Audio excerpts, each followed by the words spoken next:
Hey, Hey, cute shirt. I like it. How have you been? What are you wearing? You know what? You ever seen that section in People magazine where they say who wore it better? Maybe it's Us magazine. You wore it better. You bought this for me in Ecuador I remember that. at an Ecuadorian mall. And I was like, what the heck? Oh, that's like that because there's a stripe on the inside and I rolled the sleeve. Um, I uh, I thought that was so cute because I call you Snoopy all the time. That's true. And so he bought us these matching T-shirts, and we thought, you know what? We already are nerds. We're that we're that couple, so why not Yeah. just celebrate it? Hey, mods, thank you for being here. You don't have to be here, mods. Brock Bandy, thank you for being here. I sometimes feel guilty when I do a stream, and then my mods come over to this stream. It makes me feel bad. You guys don't have to be here. Get some sleep. Um, First time I've ever been here. First, should I be scared by myself? Yes, most assuredly. Absolutely. Look, it's rain. Hey, Positive Life, Diana H, Sandy Wandy, DS Kitty Diane, Pook shortened her name. Woman of Wonder, welcome in. To our stars. You're so nice, Joan. Hey, Island Hippie Girl, Jane Aldrich, Dark Roast made it. She's been meaning to learn about Aleister Crowley. You're about to learn tonight, girl. Hey, Buffy. Natalie Strasser, Heather's here. I'm just saying hi to a few people before we start. I hope Tommy isn't having internet issues. Well, I think we all do. No, my internet right before I went live, I am at 930 megabytes per second. It might be bug tussle. We have a very strong signal here. This is I'm in the part of the house that has rowdy internet. Okay, good. Aunt KK, Karen Pooley, thank you for being here. Full chat is on screen. I can't watch if it stays like that. I don't know how to fix that. I don't really know what that means. I'm so sorry, though. Hey, Meredith Lynn. Joanne Hawley made it. Wendy Brewer's here. I'm happy to see Sandy Wandy, just as I am. Stop it. You guys are really cute. Lumen is really into it. And I knew oh, look at Lumen's picture. That's a great picture of you, Lumen. Oh, nice. Hey, Jan, Katie did it. What a cool guitar behind you. Tommy and I bought that together. Yes, we did. Wes Lightburn. Nice to see some people over here from the boat, too. Hey, Alicia. Hey, Barbara Waite. Whine a little bit more. Amy Edge. Aspire to Inspire. Chrissy Twig. Patty. Kim Hallman. Mike Bragg. Welcome over, dude. Baby Steps. Anne from Massachusetts. Mary Barron's made it. We love Mary. Look at that. Baby Steps gifted 5 memberships. Baby Steps, thank you. Babe? Yes, that's what I said. Baby Steps. Appreciate you. Yeah, you're freezing. I'm not. Do I look like I'm freezing? You're freezing. It's you. I am? Yeah, you're freezing on my screen. Is it me or is it her? Do you have me freezing anyone, or is it my girl that's freezing? Hey, Terry Lyons. Thank you. Baby Steps, I mean it. Thank you. Hey, Armine. Caroline in Canada. Am I freezing up? I would think somebody would say something. Well, someone said something earlier, but I think they were talking about Tommy. It's me. I'm freezing. Wow, that's horrible. I just did a show over on the other one and had no issues. 5 by 5 from everyone else, though. Neither of you are freezing. Okay, good. Okay. None of you are freezing. Okay. It's the couple that you love to hate. I know. Well, they really do. A lot of people hate us. So I thought, how cute. Actually, this was Tommy's idea. He called me before and he goes, maybe wear your Snoopy shirt. And I was like, oh, you think the crowd is ready for that? And the true answer to that is I don't, but we did it anyway. We did it anyway. Misbehaving. That's so cute. See what I did there? Your face is so cute when you do that. I just want to point out, hey, Debbie Bam, that you rarely see Tommy's eyeballs. They're little slits. And so hey, Annie Strews, whenever he does this, it is so cute when he does it. Hey, Marie Marion, babe. Yes. Do it. It's usually reserved for, well, don't. No reason to get into any of that. It's just one of those things. I've been tooting in front of Tommy because I'm comfortable now doing so. And so whenever I try when we're on FaceTime, I'll stop him from talking and I'll go, babe, babe, babe, wait. And he'll go, what? And I'll go, Uh-huh. yep. And I'll let it happen. And then what do you do?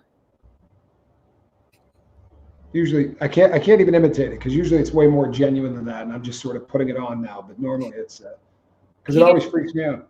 Yeah, but in a good way, right? No question. Okay, because I'm comfortable doing it. And for me to be comfortable doing that in front of a man, Tommy is wearing my favorite shirt. Caroline in Canada, I'm wearing it too, babe. Peanuts Clubhouse. Tommy bought these for us in Ecuador. Yes, I did. Do you sit on the same side of the table when you go out to eat? You can't prove that. Luigi's? You told him? You told him? Lucy's? Okay, we do. Okay, yes. Tommy, that hat is my favorite. It suits you better than anything I've seen. He's thank you. Really cute in it. I gave that to him. I love Snoopy too. Yeah, he's been my favorite for years. When I yesterday when I had my little issue, I had to stand outside for like an hour and a half in the sun. So this is just covering the skin that is completely gone off of the top of my head from all of the Ecuadorian sun. Now, Cindy G said you did freeze up there. For me, he's freezing up a ton, but I don't know if he's not freezing for you guys. And Tommy is buffering. See, I'm seeing you buffering. When I look at myself, I'm not seeing any of that, but you're freezing constantly. So I don't know. It's your internet. Your internet is making me freeze because your internet's not up to speed. This is the fiber optic stuff. This is I've never had internet this fast anywhere. I didn't do it over on the boat. I blame you. And we're not on a streaming service, are we? Did we go directly into YouTube? No, we're on StreamYard. Are you sure?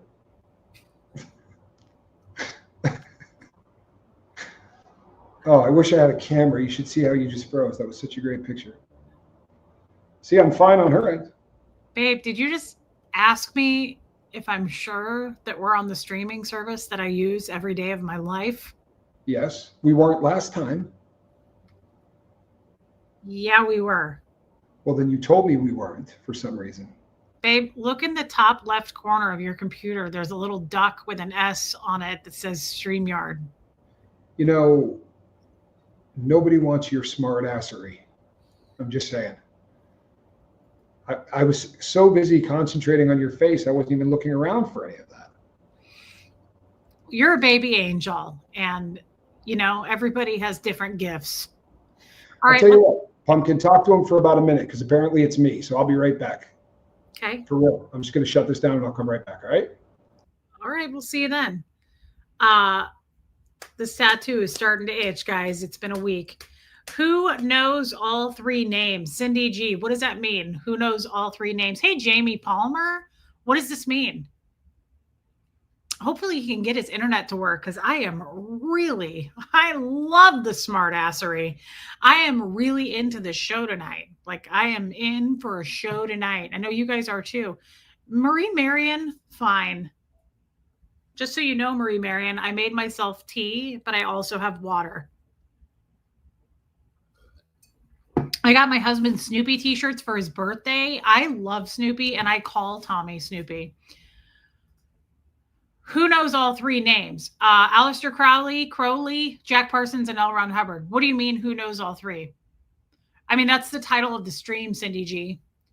Who knows L. Ron Hubbard's real name? Lafayette, Ronald Hubbard. Okay, I barely could hold the fort down. Yeah. So what's happening now? What are you doing? What am I doing? I just shut everything down in case it was one of my open tabs, and then I turned it off and turned it back on. Nice. Well, let's hope that that works. Now, there's no winning. There's no winning. Shoot. This is not good. I was super into deep dives on Scientology years ago. Woman of Wonder, I was born into Scientology for 38 years. I was a Scientologist. I have my own channel called Relatable Reese. I'd love to have you sometime. Yes, it is Lafayette, Mount Hubbard. Every day, Wes, every day. Yeah, Rain, he did. Okay, so apparently it's not the audio. So if we just keep talking, we'll be fine. They'll get those terrible views. I know. Where you get stuck in those, they end up screenshots where your eyes are half shut and they'll make a video about how we were wasted. Thank you, my friend. I would really like to see you over there. Thank you. That's a beautiful thing. Yeah. You will not regret it. Why does it always freeze like that? It's always something really bad. It's true. It's never a good one. Really workable. Okay, I just am sad because I really want to do this show. And hey, Renee B. Well, it's about time. Sorry. Babe, quit shaming Renee B. We've been holding up though. I mean, it's 11 minutes we've been waiting for you to get here. You do this to her every time. That's good. Marissa Martin was on the wrong channel. Happens to the best of us. By the way, I love that wall behind you. It is really cool in person, Rain. Hey, Angie Mo. It's a cool wall, to be sure. Audio is not affected at all. All right, let's do the thing. Let's roll out the carpet. Let's do it. Okay, so if for those who are not aware, there was a cat that was proud to call himself the most evil person on earth. His name was Aleister Crowley, and he was a person who had a ton of money from his family and used that money to go around the world and work mountaineering. Like he would go try to climb the highest mountains. Very often the people that climbed with him didn't make it back down. He was just kind of a lowlife, but he was very into Masonic. Yes? I'm sorry to interrupt you, but I have a question. Sure. What time frame are we looking at? When was this guy born? Like, was this 200 years ago or? About 100, and he died in 1947. So, whoa! So he was born in the late 18s. Okay, see, that's important to know. I don't know if he died like 2 weeks ago or if he's still alive. There was a good freeze. I kind of wish I had a screenshot of that one. No, he died in 1947. Yes, don't you love the schmoopy? No. We're nerds. So he was very into Masonic rites and got into sort of the more obscure Masonic lodges that were doing very occult things, right? Things that were outside of the norm. And he was a Mason? He started out as one, absolutely. In fact, by the end, he was in 6 different Masonic lodges. Now, so that the Freemasons don't get angry at me, all of these lodges were eventually kicked out of what would be considered mainstream Masonic lodges. Okay. But he got into black magic, and he got very into black magic, and he bought a house called Boleskine House, which sat on the banks of Loch Ness, and he did what he called sex magic, spelled with a K, not a C, like L. Ron Hubbard used to spell it before they changed all of that up. But this sex magic thing got very, very big for him. He was bisexual. He had sex with both male and female, and by all accounts, maybe an animal or two. Think you, Jeannie Hansen. That was very kind. Wait, what did you just say? So was he a jester? Yeah, more or less. These sex rituals were intended to help people with certain things. For instance, you would get in touch with past lives, right? Because he started what was called the Church of Thelema.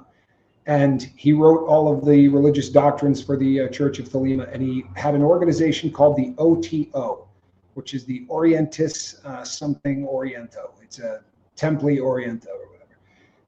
It was set up very much like a Masonic lodge would be, where you had to go through the certain, how you got the degrees of the OTO. And at each one, there were certain assignments. You worked one-on-one with somebody that had already achieved. So if you were level 1, you would have only one person that you worked with, and that person would have to have already at least gotten past level 1.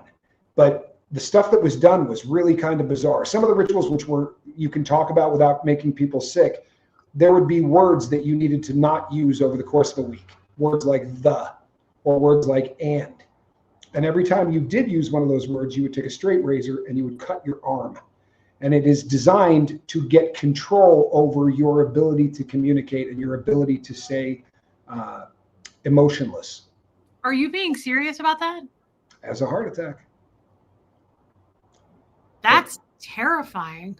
Yes, it is. Now, this guy traveled the world. He came to the United States and hung out for a while here. He went all over the planet trying to build his religion.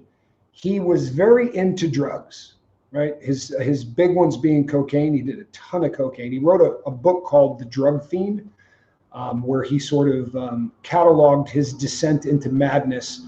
But he also did a drug called ayahuasca. And if you're not familiar with that, it is very prevalent in this part of the world. It is a South American made substance that is usually done in shaman kind of rituals. But it is it's in the same family as DMT, very, very heavy duty trip drug, dissociative drug, like LSD or like mushrooms, but times 100. And Aleister Crowley was really into that, which is kind of funny because he said at one point that the god that he was channeling was Awis, right? Was the name of the god, AWIS. It sounds a lot like the beginning to Ayashuka. He was a horrific heroin addict, but not until the end of his life.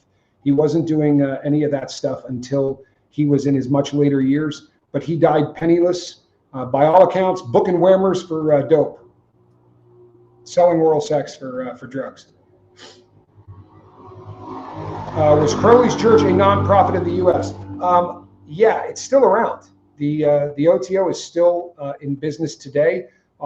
There are still Thelemites that practice today, but it's a pretty nasty organization. And you hear people who talk about it today say that people misinterpret the things that he says. He said things like, for some of your rituals, you need to have blood, and that blood needs to be as pure as possible. So preferably a prepubescent boy. This was a sick bastard. This guy was a really sick bastard. At the age of 9, and this is not a story that's even fun to say, especially for me, but at the age of 9, he got in trouble for testing to see whether or not a cat had 9 lives. And literally not only just took the cat out, but then continued to do one foul thing after another, the final being tossing it out of a window. This guy was pure evil incarnate. I mean, he literally was. Everything this guy did was evil. And in line with my last show, he also worked for the British government as a double agent, a spy of sorts. Creepy. That's really, so he almost had like serial killer tendencies. Yeah. He was the most manipulative person on earth. And when he first started getting into the whole black magic thing, I think he really was trying to usher in Satan or some version of Satan. But as he started to change what he was doing, it gave him the opportunity to bring every person that came into his church and tell him to bend over. You know, you were basically forced to have sex with this dude, whether you were a man or a woman, and by all accounts, children as well. There are people, especially the people who are still Thelemites, will argue that. But if you read some of the books and some of the writings of this guy, he was as evil as it gets. And yeah, exactly right, Sandy Wendy.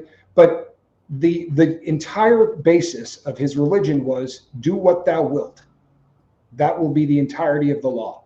So do whatever makes you happy. You don't answer to a god. You don't answer to a government. You don't answer to a cop. Just do whatever makes you happy. Right? And if that's a ton of drugs, we'll do a ton of drugs. And if it's raping someone, then rape somebody. I mean, it's a pretty foul concept as a religion. Sadly, he ended up on the cover of Sgt. Pepper's Lonely Hearts Club Band. Now, there were a lot of people on the cover of Sgt. Pepper's Lonely Hearts Club Band. Why? Because John Lennon liked to piss people off. He wasn't a guy that was deep into Thelema or any of that, but they were wanting to ruffle feathers, right? They were sort of into that. And unfortunately, it didn't really ruffle that many feathers. I think most people didn't even know who he is. But all of the rock stars that were really inspired by them, like the guitarist for, yes, there you go, Jimmy Page, was fascinated by his teachings. In fact, he bought the house, Boleskine House, on the lakes of Loch Ness. He bought that house, owned it for about 20 years. Said he was too creeped out to live there. He let a friend of his live there. He said it was just haunted to beat hell, which shouldn't be a shocker.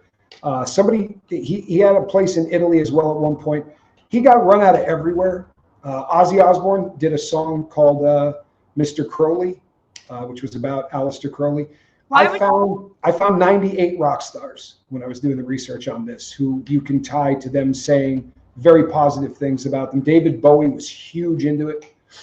He was a rapist. Why would you idolize a rapist of adults, children, and also, to me, horrible, hurting animals? Why would Bowie? That makes me think less of David Bowie. I love David Bowie. Yeah, there were a lot of people on this list that bummed me out, and some of them I found shocking. And I mean no disrespect to Ozzy or any of the people, but if you call yourself the Prince of Darkness and I find out that you're kind of into Aleister Crowley, that probably isn't a shock. But how about Daryl Hall from Hall & Oates? Super into it. But if you're a rock star and you're making millions of dollars and you have everything you want, how cool is a religion where people say, you do whatever you want, right? Just do what you want. And there are no rules. There's no anything. It's kind of the sex, drugs, and rock and roll thing. You know what it makes me think of? Like, Hollywood is creepy. Hollywood's weird. I guess it's not that shocking. Amazing. Yeah. And I'm glad to hear he was a loving person. There are a lot of people that kind of went down this rabbit hole. I mean, there are people that say Jimmy Page is a very, very loving person. But he owned a bookstore that was called The Equinox, which was the name of the first book that Aleister Crowley wrote. And the only thing that his grandkids became President George Bush. No, but that's a great urban legend. So I researched this. So the way that this rumor started was allegedly Aleister Crowley hired a woman named Pierce, who would end up being the mother of George Bush's wife, Barbara Bush. But it was a urban legend. It was started on April Fool's Day by a guy that was a DJ on a radio station, not that spun records, but on a talk show. And he cracked that joke and said, look at a picture of Aleister Crowley next to Barbara Bush. And there's a striking resemblance. But there's absolutely no way to document that the two of them ever met. And here's why that sticks out. Because everything Aleister Crowley ever did, he wrote down. So when L. Ron Hubbard said that they met, they didn't meet. If they met, we would know it because Aleister Crowley took unbelievable notes on everything that he did. So, yeah. And in defense of anybody that kind of went down this rabbit hole, I never worship Satan, but there are times in everybody's life where you're really not at your best. And there are people that start down this rabbit hole who don't see it as satanic. But the deeper that you get into this stuff, the rituals that are asking you to call on the 12 highest disciples of hell, right? Maybe at that point you should start pumping the brakes. It doesn't mean that these people can't, become fantastic human beings. Maybe they're still doing these spells and, you consider them fantastic people. I'm freaked out by people that follow this guy and think he's a genius, but that's me. Everybody can do, whatever it is they want. Yes. So Beyonce Knowles is another artist that has mentioned Aleister Crowley. Her husband and his company Rockaware sells T-shirts with Crowley's writings, that kind of stuff, like "Do what thou wilt" across the shirt. You see him doing this stuff a lot, putting pyramids up. It all goes back to Crowley went to Egypt with his first wife, went inside the Great Pyramid where he allegedly unleashed the demon that would be with him the rest of his life. When you study this guy, every time you turn a page, it says something along the lines of, and this is where things really started going bad for Aleister Crowley. It doesn't seem like there was any time that it wasn't going really bad for him. And, I just want to read this because Barbara Wade, I was thinking the same thing as soon as I said it out loud. Some people are fascinated with Crowley the same way I'm interested in serial killers. We just want to know why people do what they do. I was thinking that too, because I thought I have a fascination with serial killers. Now, the only thing I'll say for me that's different there, Barbara Wade, because I agree with you. It's like people are fascinated by this stuff because it's very highly unusual. I am fascinated, but if David Bowie was somehow celebrating it or promoting it, I wouldn't do that. Like, that's weird. It's weird to put somebody on your album cover that raped kids. That's weird. Well, here's the thing too. Everybody's fascinated by serial killers. It's one of the subject matter that more people on earth are fascinated by than anything else. Aleister Crowley is a fascinating human being to look at because we don't see this kind of evil, especially someone that brags about it, and it does make you want to look at it, right? And it's something that comes off somewhat fascinating, right? But if I said, I'm fascinated by serial killers, so I'm going to go out and whack a couple of people, right? You'd be like, whoa, that's a problem. It's one thing to read about them. You can read about Aleister Crowley, or you can get his books and start going through the stuff and doing spells. That's, you look at Jimmy Page. Jimmy Page bought his house. He bought all of his writings, the original ones. He opened up a bookstore that was just to trade in this type of literature so that he could acquire more writings of Aleister Crowley. That's a little all in for me. That to me doesn't seem like you're fascinated by it. And then a guy wrote a book called Hammer of the Gods, and it's a fantastic read if you ever want to read it. It's about Led Zeppelin. They have, kind of distanced themselves from the book and said, it's probably way more, fiction than fact. But there's a very vivid details in there of them selling their soul to the devil. That's part of to become the biggest band in history, and that Satan said one of them would die within a couple of years, and it could be all BS, right? But there's a book out there about it by an author that normally is not, a guy that writes a lot of BS, but it's yes, it's Laura, interesting. I agree with Laura Lou. Fascination versus obsession. But Debbie says, is it naive of me to think Bowie, Daryl Hall, etc., weren't fully aware of the creepy shit he did? And then Lumen said, I've never heard of that about Bowie. Maybe he was researching it, not practicing it. I was wondering that too, because I'm a big Bowie fan, and I'm like, maybe they didn't know. No, they knew. I dug really deep into this. Bowie has pictures of him dressed in the exact same outfit that is on the thumbnail. He was super into Aleister Crowley. He did rituals.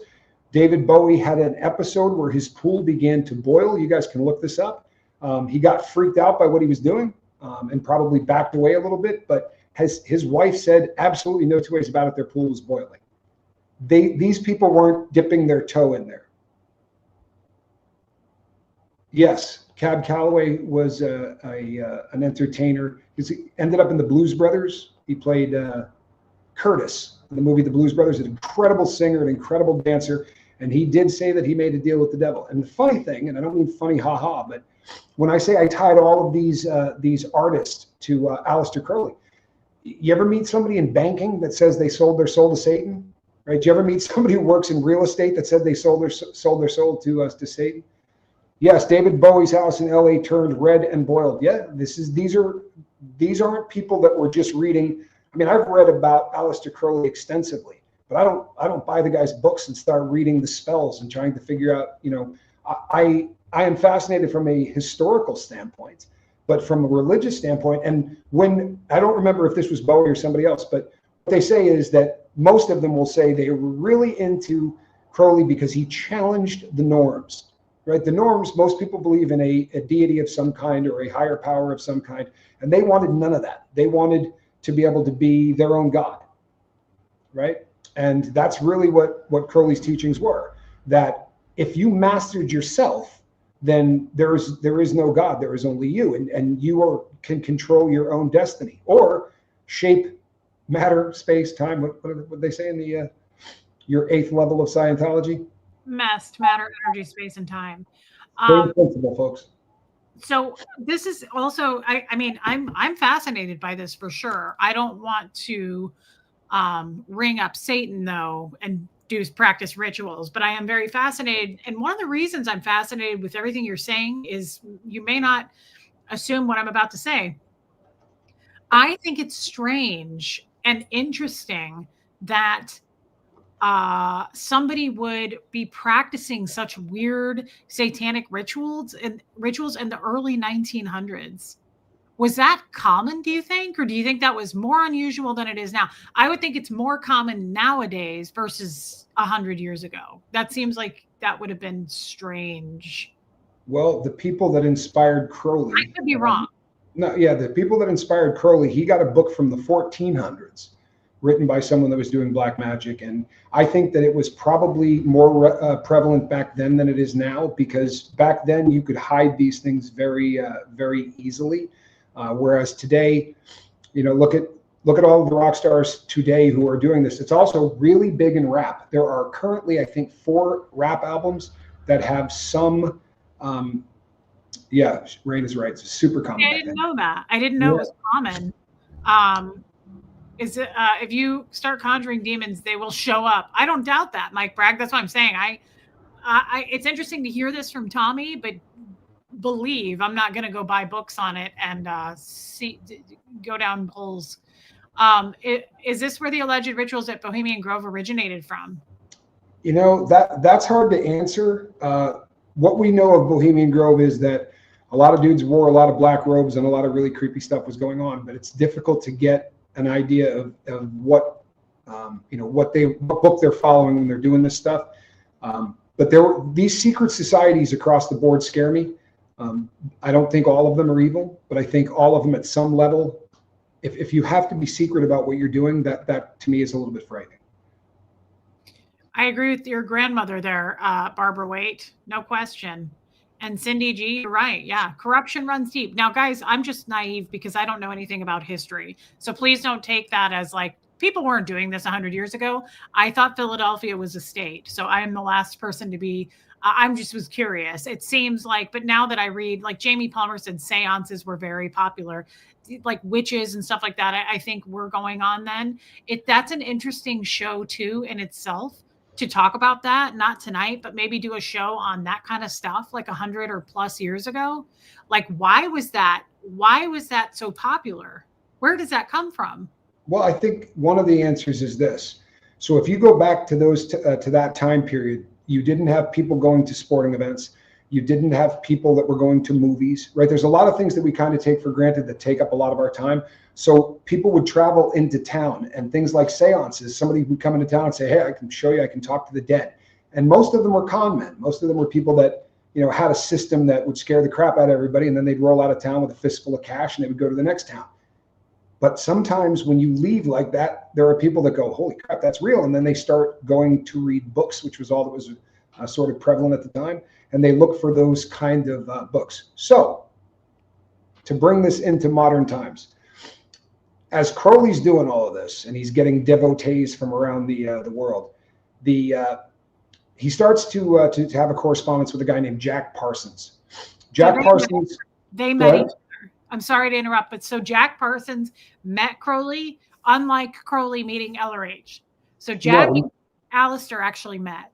They did not, but they wrote to each other exhaustively.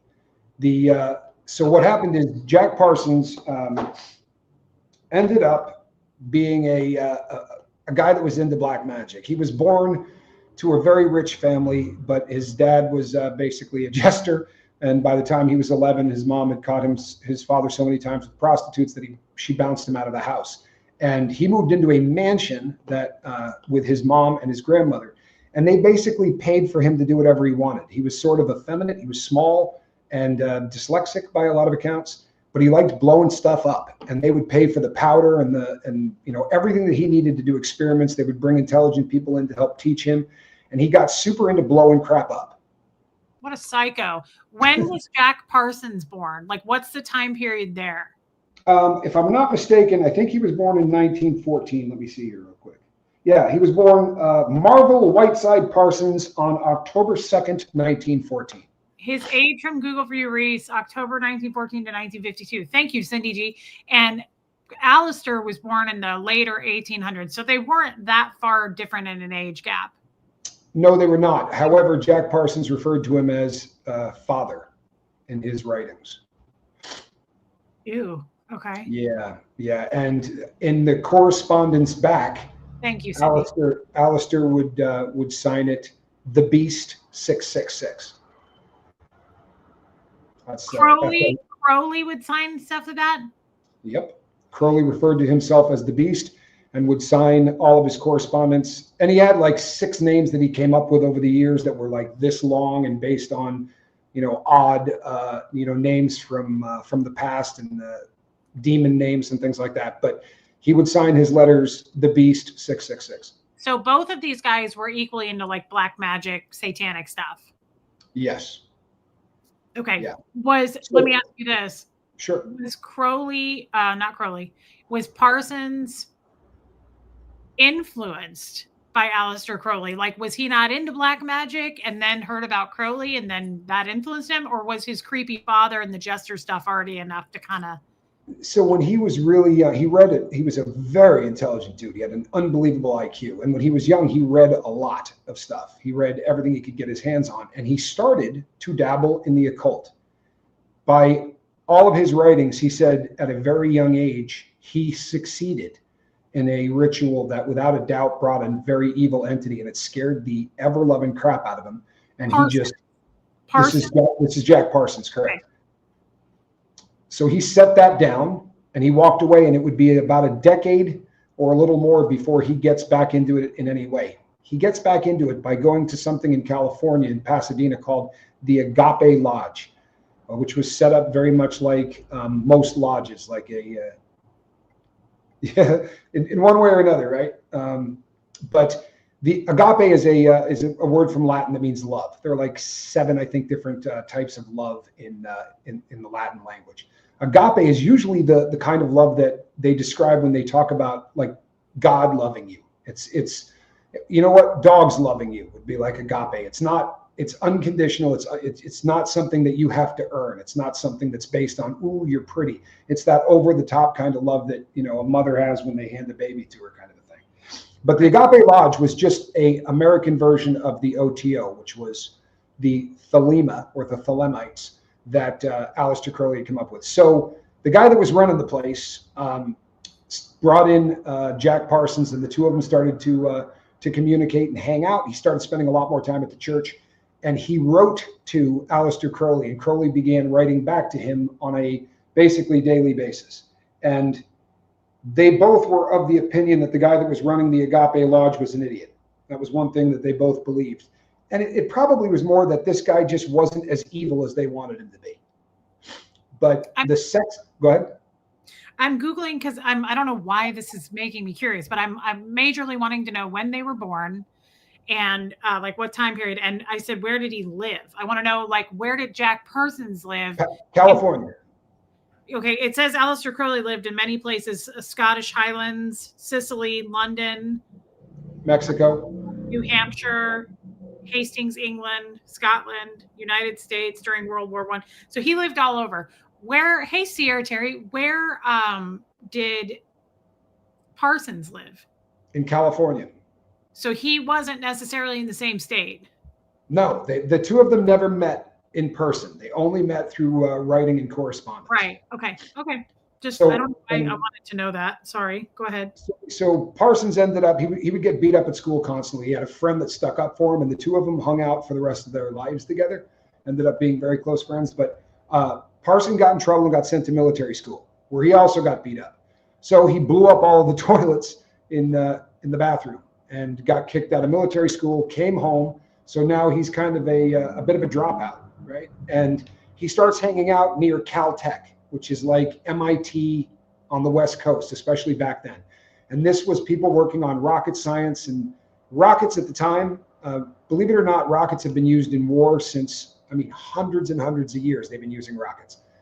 The concept that a rocket could take someone to the moon was science fiction. It was not something that anybody believed possible because of some equation that doesn't make any sense to me. But Parsons believed that they could, and he read a lot of science fiction stuff, including stuff from LRH, some of Ron Hubbard's early writings.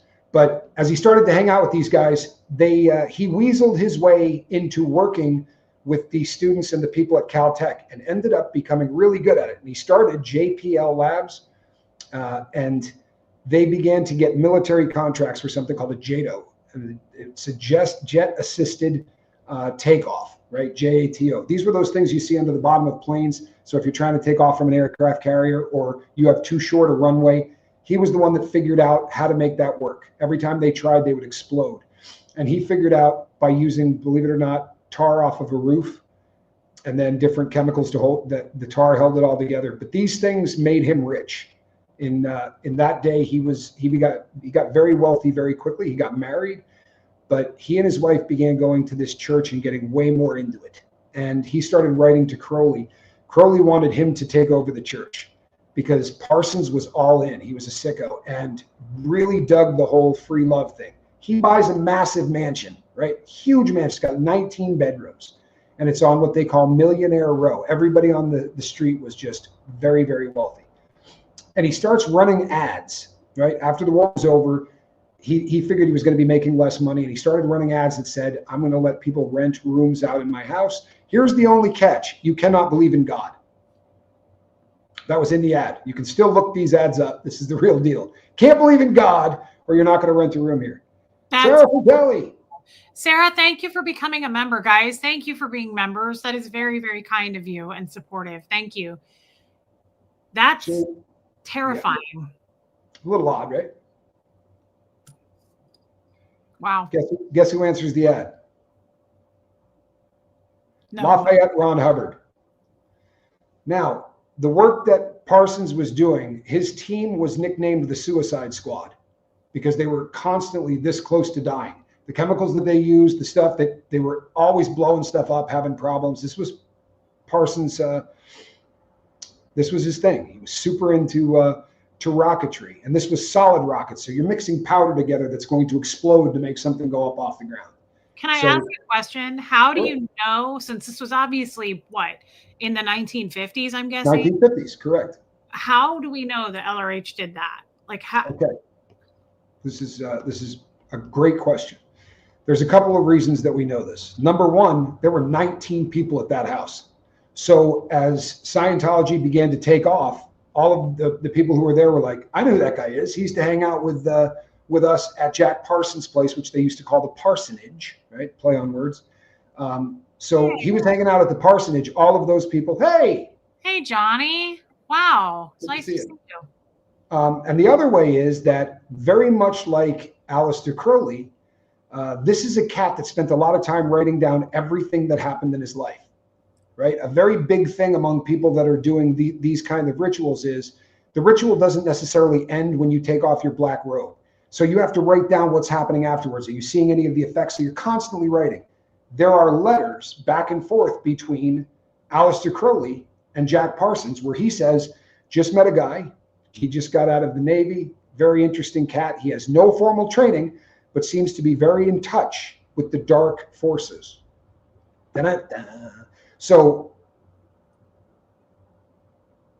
Aleister Crowley was aware of who L. Ron Hubbard was. He thought the guy was a douchebag. However, they never met in person. Yeah, he called him a trickster. He called him a con man, a confidence man. And it turned out that that is the truth. But before that happens, he writes to Crowley and he says, I want to undertake the Babylon ritual. This is not Babylon like the city from the Bible, spelled differently. It was in an attempt to bring the goddess Babylon, who was the goddess of destruction and all kinds of other fun shit, to bring her to life, right? That was the purpose of this. And it's a sex ritual. Jack Parsons had LRH and the woman that he was with at the time, who was not his wife, but his wife's younger sister, who, by the way, at the time wasn't old enough to be a wife. But LRH and Sarah end up starting this entire Babylon working, which is a fairly terrifying concept if you think about it. But, oh, look who it is. Pretty little, too. Really tiny. She's a very, very attractive doggy. That breath, though, God help us. That's enough.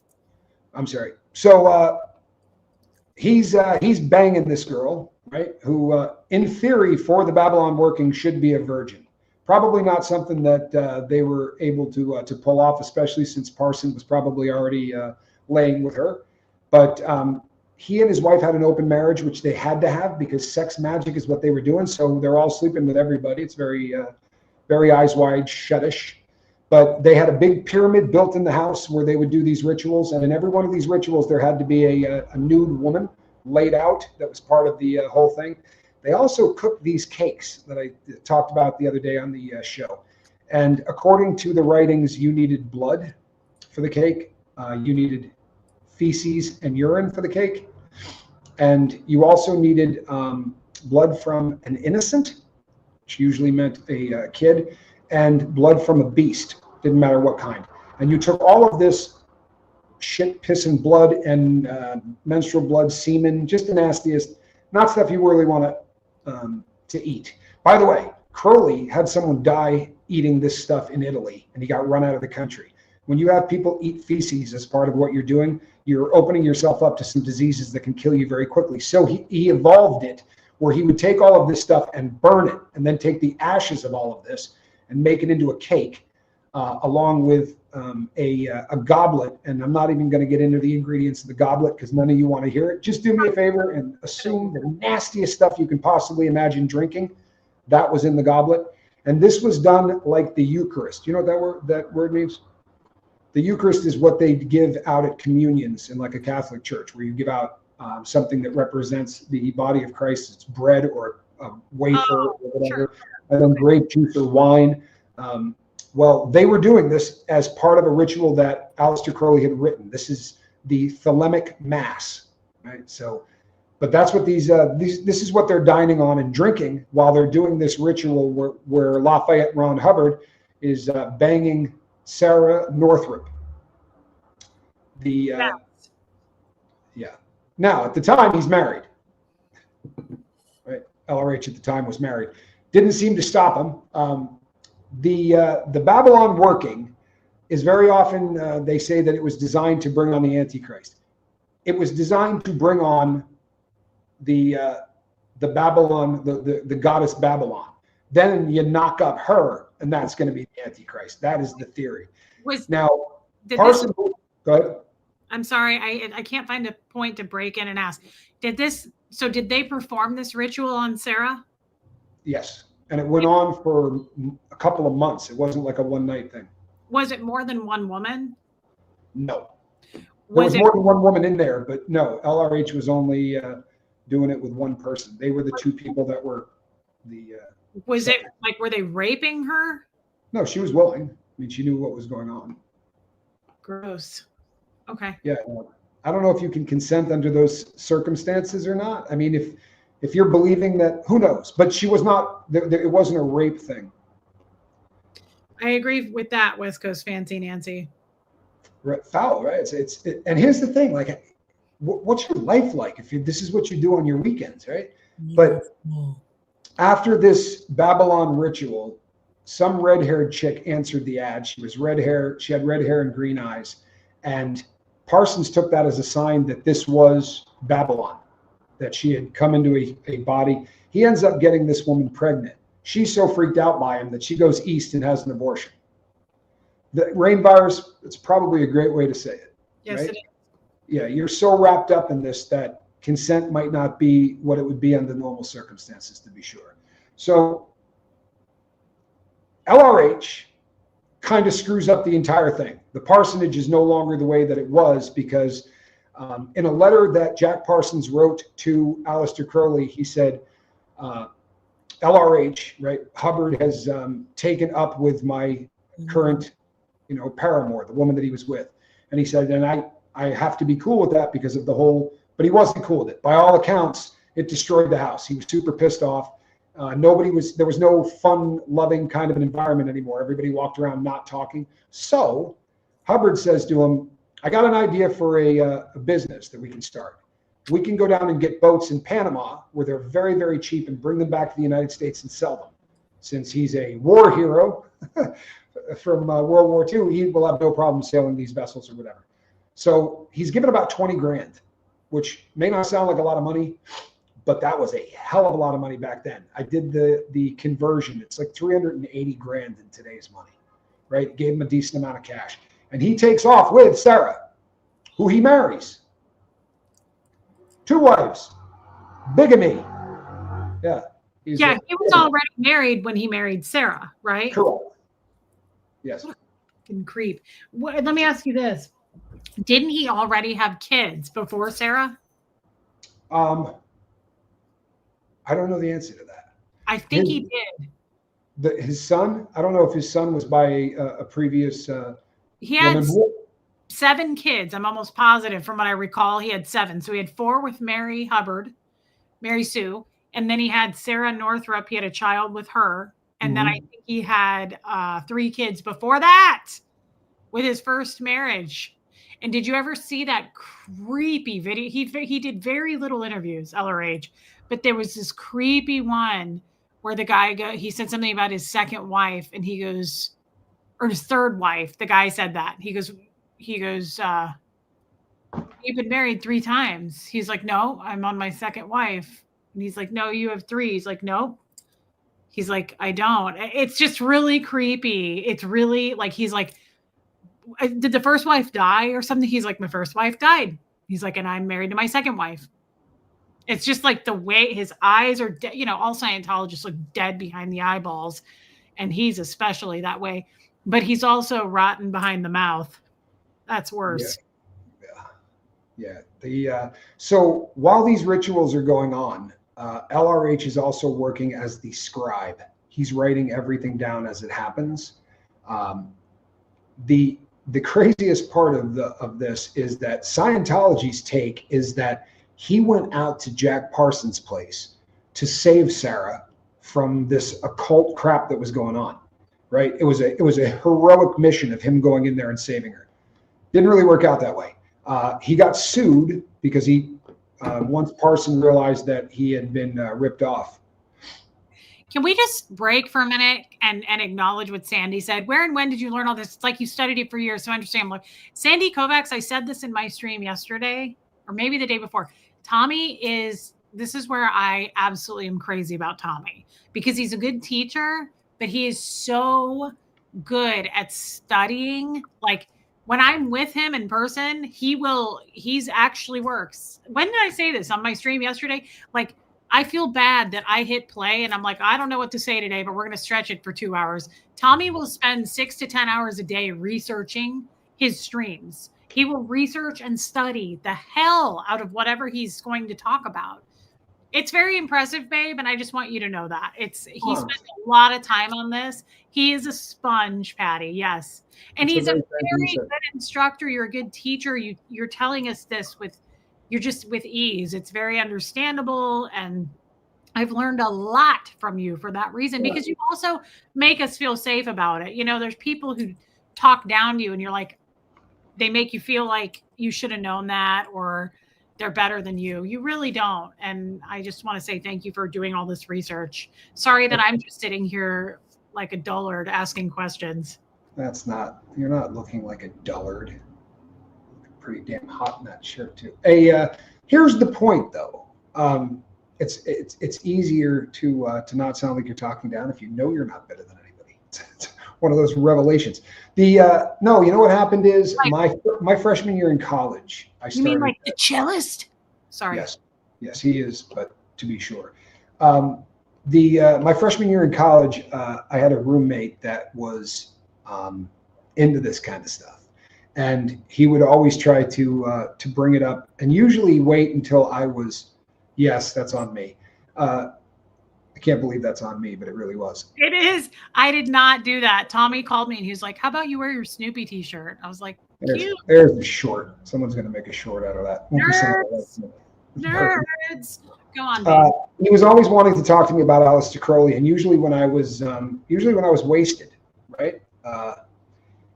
And it was never something that I wanted to hear. But as I got older, I found myself in places where they had books on who this guy was, not his rituals or anything else. And I kept seeing him come back up in rock and roll. It was like all of these people kept talking about who Aleister Crowley was, and they talk about him like he's a freaking saint.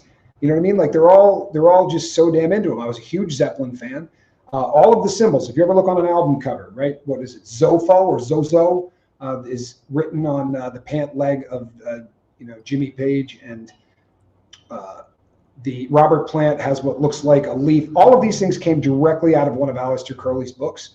They stole the symbols directly out of it. So I guess I got fascinated with why rock and roll just seems to be so rampant. I mean, I saw an interview with Bob Dylan where the guy said to him, the songs you wrote in the beginning of your career, the top 10 songs ever written. And he goes, yeah, I didn't write any of those. And the way he said it is just one of the creepiest things you ever heard. The guy goes, what do you mean? He goes, who can write a song like that? I didn't write those. And the guy said, but you're still doing it. You're going on tour this year. He goes, yeah, I'm paying off the contract. These are not things normal people say. Beyonce Knowles saying, when I go on stage, I become Sasha the Demon. This isn't normal, right? These are not normal things. So I got kind of fascinated by it, and I wanted to know who Crowley was, right? Because all these people seem to think he's cool. I don't find him cool, but I would like to. I run into people throughout my life who say things like, "You just don't know what you're talking about." It was nothing like that. It's not that you can do whatever you want. That's not really what he said. And it's usually people that don't have a clue. Same reason I read the Bible 7 times. It's the same reason that I read every other religious text, because people are going to talk to you about it your entire life, and they're going to say things that are not based in any kind of truth. So I just sort of got into it for that reason. But I have a question. LRH, go ahead. I know you mentioned that Aleister Crowley had written a book. I don't know if he wrote more than one, but you did mention. 80. Huh? He wrote 80. Holy shit. What about Jack Parsons? Did he? Nope. Jack Parsons has a lot that you can read if you want to research it, but none of it came from a book. He wrote a lot of letters back and forth to people that were into the same kind of evil crap he was into. Did you read either one of those writings from Jack Parsons, or have you read any Aleister Crowley books yourself? I've not. I read Diary of a Dope Fiend, Drug Fiend. I read that when I was in college. That was the only Aleister Crowley book I ever read. I got enough out of that to realize that I did not want to read any more of Aleister Crowley. That was pretty much enough for me. Okay, just curious.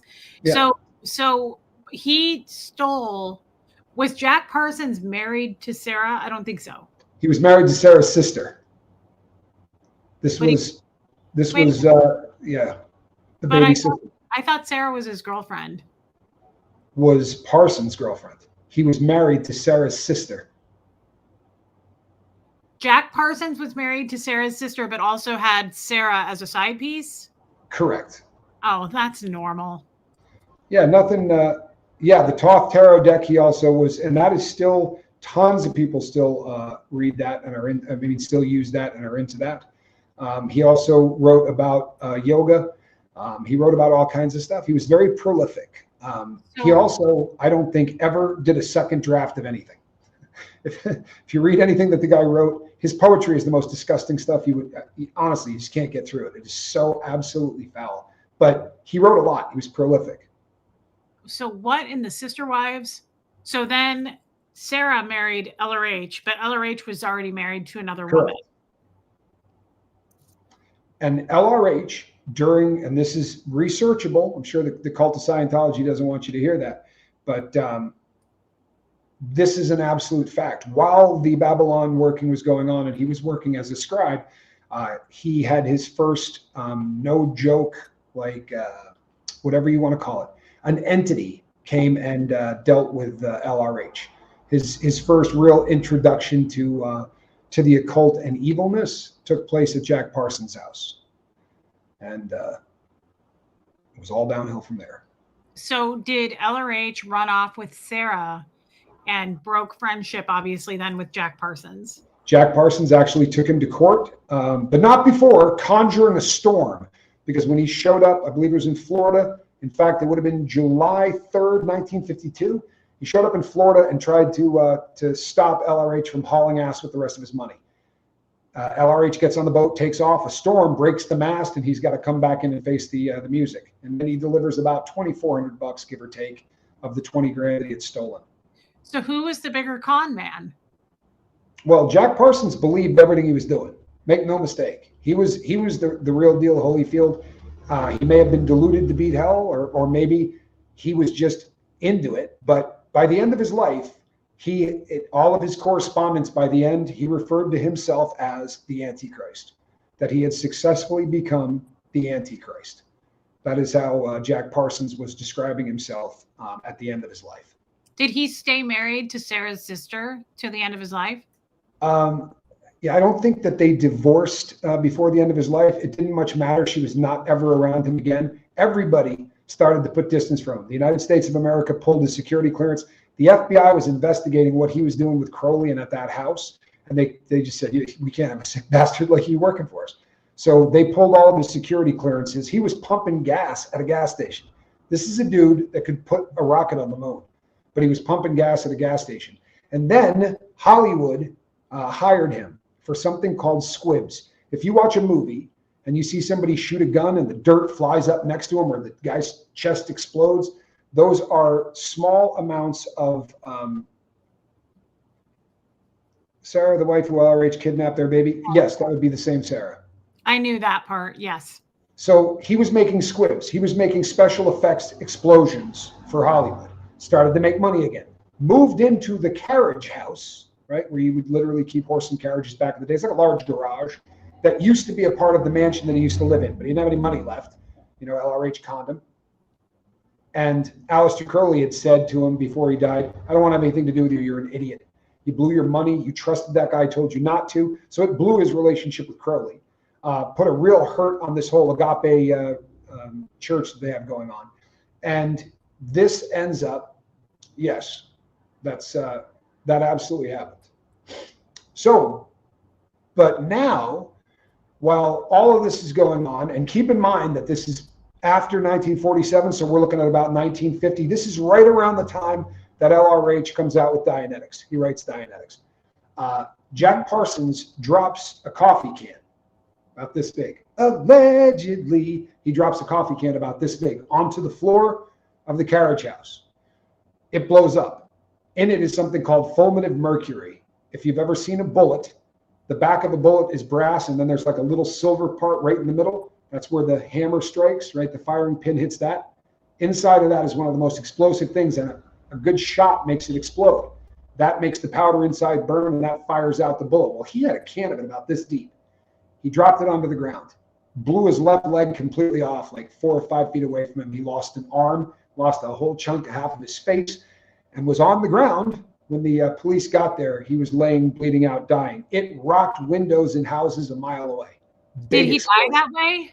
Yes, most assuredly. But not before saying, I wasn't done. Did he do it on purpose? Did he kill himself? Well, that's a mystery that even today, no one seems to know the answer to. There are some incredible researchers who have rebuilt his house, put ballistic dummies in there, and tried to recreate how it went down and all of this. There is reason to believe there might have been a cop that killed him. The first that anybody ever heard of him was a cop tried to kill somebody with a bomb. And Jack Parsons said, show me the bomb and I'll tell you what it was made of. And in the process of doing that, got this cop convicted and sent to prison for 10 years. That cop got out of prison right before he blew himself up and died. So there are people that believe the cop killed him as retribution. A lot more people believe the United States government killed him. Parsons. This is Parsons. Crowley died in Europe, broke in a boarding house, doing that stuff for heroin. Penniless. Do you think L. Ron Hubbard had anything to do with Parsons' death? No, I think the U.S. government probably did it because once the government pulled his clearance, he was trying to get it back, and they were just starting to say, yeah, we might be able to let you start working on some stuff. And Israel said, come on over, right? Come on over here. We'll give you a budget. We'll do everything you want. I think the U.S. killed him because they didn't want him going to another country and selling all of the secrets that he had learned. Yeah, Mike Bragg. Yeah, he was experimenting, allegedly. He was experimenting in his garage. The kind of crazy thing is this. Fulminative mercury, it's kind of like a guy jumping out of an airplane without a parachute on who does parachute instructions. That happens. Happens about once a decade. Someone gets so used to what they're doing, they hop out and didn't even put their parachute on. Those mistakes get made. But this is a really volatile substance. It's also odd that he would have that much of it. You know what I mean? It's fulminative mercury isn't used in the way that things. It isn't normally used the way that he was using it. It very well could have been an accident. You do something long enough and you just go, ah. But if he dropped it, it blew his leg off, it blew his arm off, and half of his face. So it could have been a setup, especially if his last words were, I wasn't done.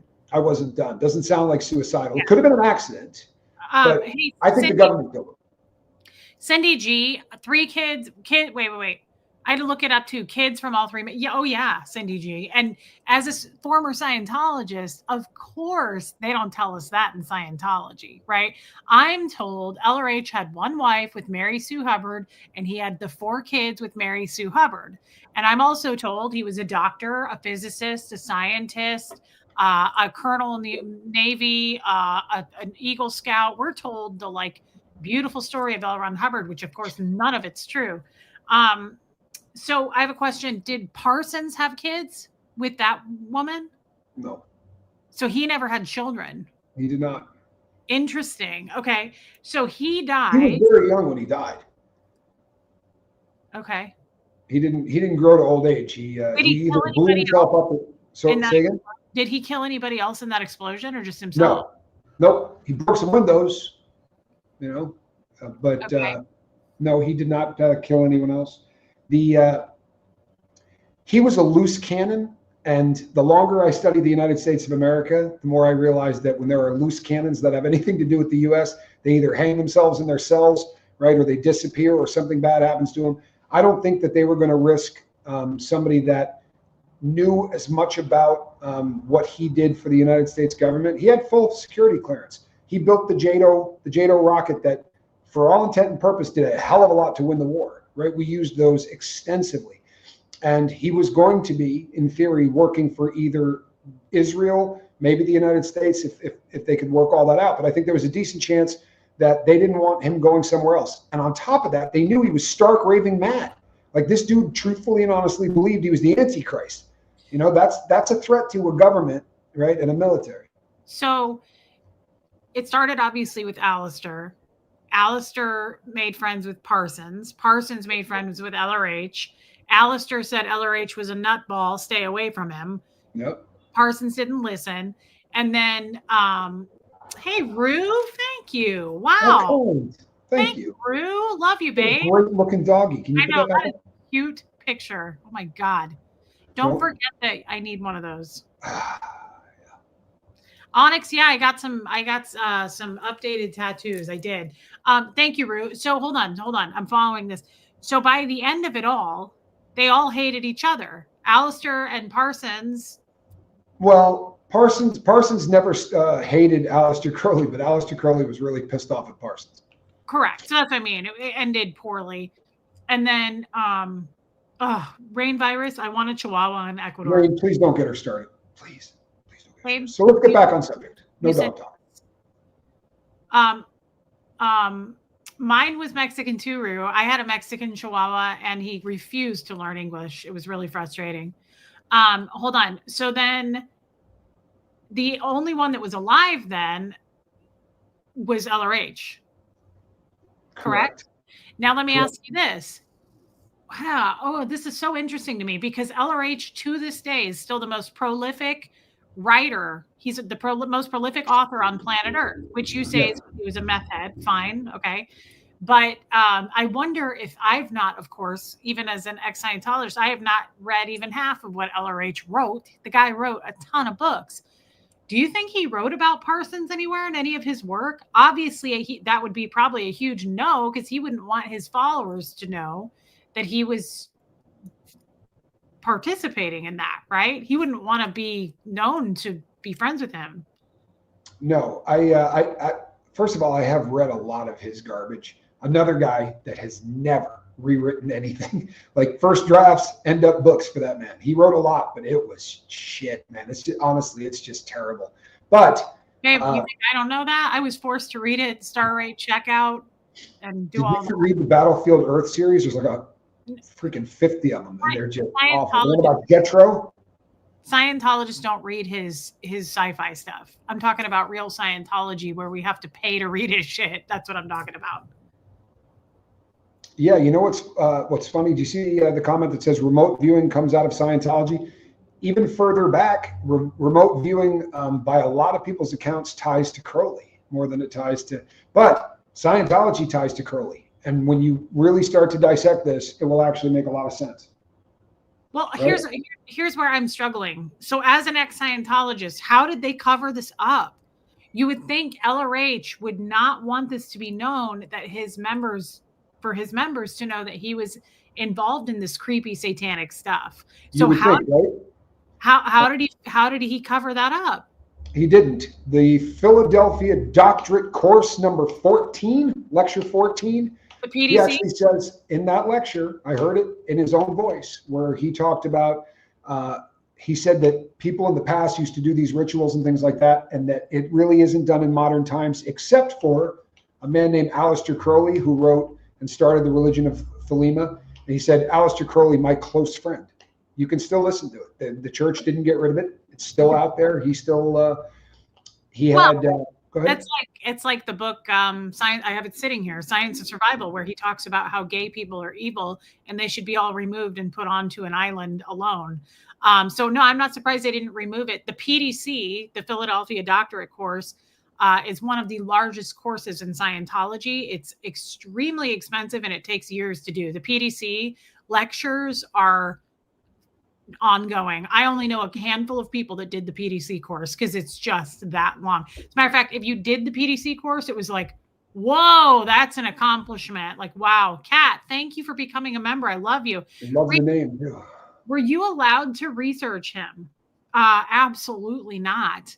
No way. And not only that, I didn't even know who he was. They would be Scientology would be extremely careful to probably not mention any of this, I would guess.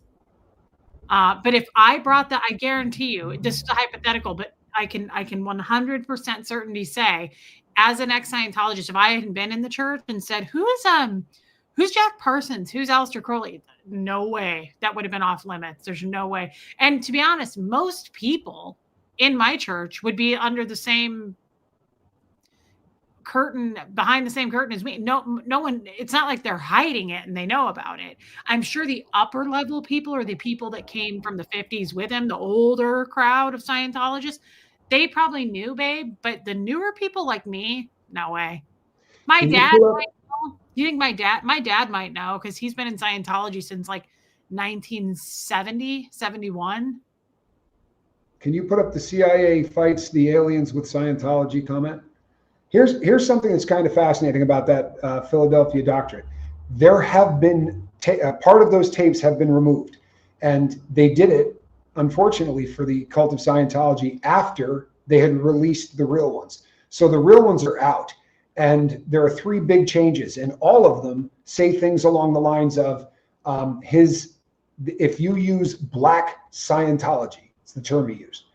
He said, God forbid we ever get a leader on this planet that uses black Scientology, because you have no idea what you can use that for. However, if you do it, just do it to people that don't allow Scientology in your town, right?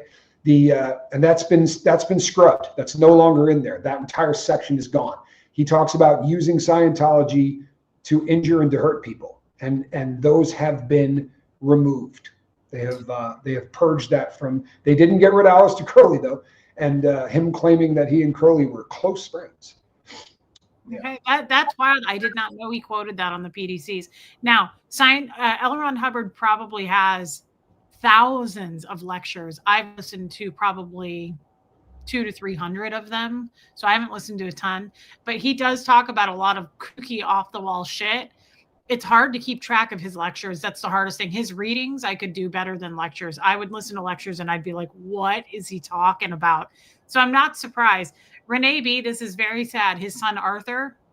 Yes, Arthur was gay and killed himself. That was incredibly sad. Horrible. Can we have a God talk with Tommy? I'd love to hear his thoughts. That's entirely up to Tommy, but I enjoy it. Yeah, we could probably do that at some point. So Good. I want to say something really quick. I am enjoying this so much. And we talked about tonight, right before I ended my stream on my channel. You and I are picking up about two streams a week here on this channel. And I really like the idea of one a week, just off the cuff stuff, talking about life stuff and like we do, and just very unscripted, and we don't know what we're going to say. But the other one, I love talking about this stuff with you. I can't do it on my channel because I got to have somebody to do it with. And I prefer it be you. I don't know if you knew that, but just I was hinting that I have a slight crush on you, and I was wondering what you were doing around the holidays. You know the drill. You send a piece of paper that says, do you like me, with a yes or a no, and I put a check mark. Let's not start rewriting the rules to the games at this point, kid. Okay, well, just blink twice if you're into me. Never mind, your screen is frozen. Besides, if I blink twice, you can't see. My eyes are... Your eyes are little slits. Okay, listen. I like the idea of once a week doing these deep dives on these really fascinating stories. I like the idea of we talked tonight. I was very into and followed closely the Lacey Peterson tragic story. Uh-huh. Thought maybe we could do something on Lacey Peterson. Of course, different serial killers. I even thought about, I watched a documentary years ago and I kind of want to talk about it. Kurt Cobain. Yeah. Because There's I an don't know if you awful saw lot that. of, It was yeah. called Bleached. Bleached. That was a creepy documentary. Creeped me out. I have not seen it, but there is a conspiracy surrounding him based on the fact that right after he died, his girl and his manager sold his music catalog for $1 billion, and Yeah. he very much was against that while he was alive. You know, the day that news came out, heroin addicts don't use shotguns to kill themselves. It's not usually how it works. If you're a heroin addict, most heroin addicts shoot heroin. Also, I did not know this till I watched that documentary. The door was like locked from the inside. There was just too many weird things. He had a shoe on. Yeah, there were way too many weird things that stuck out that I hadn't known that till I watched that documentary. It made me very sad. He seemed like a really tortured soul, but he seemed like a great person, and it made me very sad. People with shotguns, you can't reach the trigger and still use a shotgun. You usually use a toe is how most people do it, but he still had shoes on, which made it kind of a difficult thing. Yeah, I don't think he did it. Honestly, I don't, but we'll never know. Yeah, it doesn't pass the smell test with me. Just because if you're a heroin addict, seeing what it feels like if you go that far is something that heroin addicts think about subconsciously anyway. And most heroin addicts aren't going to use a gun to take themselves off planet Earth if they could just take a shot to do it. And he was very much addicted to heroin. I was also told, I was watching and it said how much he was crazy about his daughter, Frances Bean. Yes. He was like really crazy about her. I don't know. It just didn't add up. And I thought that'd be a fun topic, not fun in a good way. Absolutely, Renee B. You know, I'm all about Ed Kemper. I'm attracted to him because he's 10 feet tall. There's really no other reasons. What are the matching shirts? Tommy bought these for us in Ecuador. We were in the mall. Yeah, we went to the Ecuadorian mall and they're Snoopy tees. But what I read the Heroin Diaries, Nikki Sixx's book. I read that. What I wanted to ask you guys real quick while we're kind of breaking from this for a second, I was going to make notes. Is there other topics that like other people that you would like us to do shows on? Because I really like the idea of Kurt Cobain and I love the idea of the Lacey Peterson thing just because I followed that and that's unusual for me. I don't really follow the news at all. Hey, Jeannie Hanton, thanks for becoming a member. I've heard of it too. I had a friend that took his life with a shotgun. I've heard of it. I did too, but he wasn't a heroin addict, you know. And my friend didn't have a shoe on, and his toe was broken by the recoil. His teeth were all shattered out because he had put the gun in his mouth. There's a lot about that one, and here there's no way you can say it just didn't happen, but. Boy, it was convenient for people that wanted to make $1 billion selling his music catalog, which he absolutely did not want to happen. So it just makes you wonder. Made me very sad because until I watched that documentary, I don't love Courtney Love. I really don't know much about her as a person, but I really loved her band Hole. I loved listening to her music, and I was like, no way, is Courtney Love evil? And it obviously made me think that. Love you, Laker Dog. Ooh, sorry, Laker Dog. Good to see you, Laker Dog.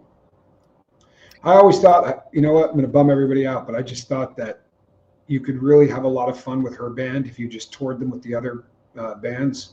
You know what I mean? Like Cornhole would be a great name for if you toured both bands together. And then if you put in Moist and Rancid, think of how great that tour could be. The t-shirts would just be awesome. Sorry. You want to know something really fascinating? I worked for a Scientology dentist named Dr. Seaman. It was Seaman. And his wife's maiden name was Cox, C-O-X. And that was the most missed opportunity. If I married him, I would have hyphenated the hell out of that. Right? Why would you not be Reese Cox Seaman? Are you nuts? That really does seem like a missed opportunity. Kind of like the Moist Rancid Cornhole tour. It's the best thing I'd ever heard. Like, it was the most stupid decision I've ever heard of. Why would you change your last name to Seaman? I personally can't stand Courtney Love. I remember researching her for a show I was going to do and listening to audio of her while her daughter was calling 911 and she was on the phone ODing on. It's just terrible, man. Really, really terrible. She's hard to like.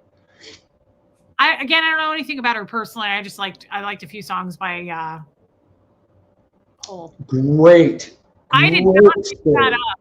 By the way, Marissa Martin, I did not make that up. I know it sounds like I made that up, but I worked for that guy. It was the best thing. It was the best thing that ever happened in Scientology in my local town. I don't know who this is, but is this something we might want to do something on?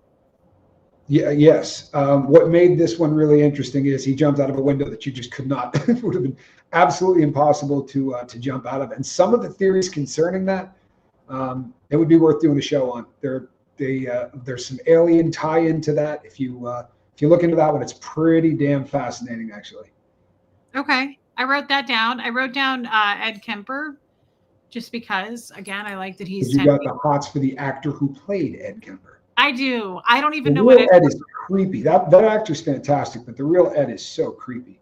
I know, but I liked the actor who played him in Mindhunter. I kind of had a crush on him, and I'm working through that. I realize it's not right. Who is Chris Watts? Chris Watts killed his wife because he was having an affair, and he put her in like a cistern that had water in it, and he put his 2 kids. He drowned them in the oil vat. In the oil thing, thing. Oh my God, I remember reading about that. Okay, we're coming up on the anniversary of that. That might be a good one to do. He looked like a normal guy too. He was super normal. I watched a thing on that in Kansas City. I did an MK Ultra on Charles Manson, Operation Chaos. I did a fairly decent one on that. I'd be more than happy to talk about that over here, though. That's MK Ultras. That was one of the first things I ever really got into deep diving, because every time I would bring it up, people would say to me, that's an urban legend. There's no MK Ultra. So I did my first Freedom of Information Act. My first FOIA request ever was about MK Ultra. Or she's talking about Courtney Love, I think. The way that, if I'm not mistaken, the way that went down was because, like, very often, if you look at the Beatles, right, if it's a Lennon and McCartney song, the fact that you record something doesn't mean anything. It's the people that write it. That's why some of the really, like, Muddy Waters and some of the great musicians of old didn't write any of their music, right? So they performed this stuff and made nothing, and were really taking advantage of it. So, but I'd be more than happy to do a show on it, because it's a pretty fascinating show. I don't know the answer to this, Kat. Do you know, babe? No, I didn't know that. No, I don't. I think, no, I know who you're talking about. Catherine Jason, I don't think so. Yeah, no, it's somebody else. Cults and Crime. There you go. Now, I like the idea of any of those. And here's the thing with MK Ultra. There are 149 victims. There's no getting around it. Those people were settled with by the United States government. Richard Helms burned all of the files, but screwed up and missed a couple of filing cabinets full. But we took people, like, you go to a hospital and you say, I have a really upset stomach, and they go, yeah, this girl's perfect. And then they go in and give you a gram of acid and start trying to program you to make you a killer. Gifted and talented programs. Is that what you're referring to? Yeah, the gifted and talented programs. So allegedly, there are a lot of tinfoil hat wearers, and I'm among them, that believe that it was a continuation of some programs that we were doing in the United States government, particularly with the Central Intelligence Agency, where we were looking for kids who had, like, hyperthemsia, people that had incredible memories, and people that were gifted in certain areas. And they started to work with these kids one-on-one who could then be programmed to be killers or to do anything else. Chris Coleman, there you go. Dude with Joyce Meyer's ministry who killed his wife and 2 sons. Yeah, it was Chris Coleman. Drew Peterson. I could probably do a decent show on Drew Peterson. I know. Yeah, you did time with him. but I don't know anything about him. He was a cop from Chicago, Illinois, who became famous because when his wife, his third wife, his second wife died drowning in a bathtub that had no water in it. But because he was a cop, they managed to sweep it under the rug. They buried her. Then his next wife, he was 58, I think. She was just turning 18. He started with her when she was not 18, but he married her. She disappeared. They still have not found the body, but he went on like boat tours. He went on Howard Stern. They were trying to do a dating game thing between Casey Anthony and him. He met all of these stars, and he loved the limelight. He was super into it. That's effed up. The DARE program was one of the worst things that we've ever done in the history of our country. DARE I want to know about that. I'm writing that down. I will happily do a show on DARE. I know a hell of a lot about DARE. If it wasn't for the DARE program, there wouldn't have been a lifeboat. Honest to God, that was one of the things that really got me going in the beginning, was just how bad DARE was. That's creepy, Lumen. Laura, I love that. Your husband helped arrest him? I was stuck working with him for a long period of time. Are there any others? Michael Haight? Who's that? I'm sorry? Who's that? That doesn't ring a bell. Michael Haight. I don't know if I know who that is, Ruth. Or if I do, go ahead. Is there anybody else, guys, that you think would be an interesting? Because I love this kind of stuff. I just can't do it. I cannot do it solo. I can't do it. Tommy can. I can't. And I love doing content with Tommy. So this kind of stuff really fascinates me, but it also helps me to kind of learn history and stuff because I don't know anything. Not in a degrading way. I just don't know a whole lot of stuff. I need to catch up. You know what else would be interesting to do? Black Dahlia is a good story. Go ahead. You know what else would be interesting to do is not just topics like Kurt Cobain, Lacey Peterson. It would be interesting to do things that happened throughout history that are weird or interesting that I don't know about. Yeah, I would love to do that. Like, I don't really want to know more about the Holocaust, but I thought the Holocaust happened in the 1600s. I did not know that it was not that long ago. Also, same thing, like I know nothing about world wars, like any of those different wars. I don't know if that's too heavy of a topic, though. Warner von Braun. Sorry, somebody asked the question. You're talking about Warner von Braun. He started, he was very big in NASA, the early days of NASA. He came over on something called Operation Paperclip. At the end of World War II, we had a thing called Operation Paperclip, where we went in and said, I know you're a Nazi, but we're not going to kill you because we could use you in the United States for our military program or for this or for that. So, yeah, his name was Warner von Braun. And you know what's crazy? If you look at the early days of NASA, the 12 guys that were living out there and working on it, they had a swastika right over the door. It's no shit. I got a picture of it. It's terrifying. Who's Robert Durst? I know who Robert Durst is. That's an interesting case. Warren Jeffs. Yeah. Do that. Warren, that's a hard one, man. We would have to like warn everybody in. Operation Paperclip was foul, and every country did it. By the way, it wasn't just us. We decided among the Allied powers that we were going to do that. Russians got people. You know what's crazy? You know who was really more pivotal in that than anybody else? James Bond. No joke. The guy that wrote the James Bond books was huge in Operation Paperclip. I would like to learn, because people talk about it in reference to Scientology. Jim Jones. I don't know anything. I know kind of who he is. He's the guy who said to drink the Kool-Aid, but that's all I know. That would be interesting for me to know about. Yeah, about 900 people died that day. That's insane.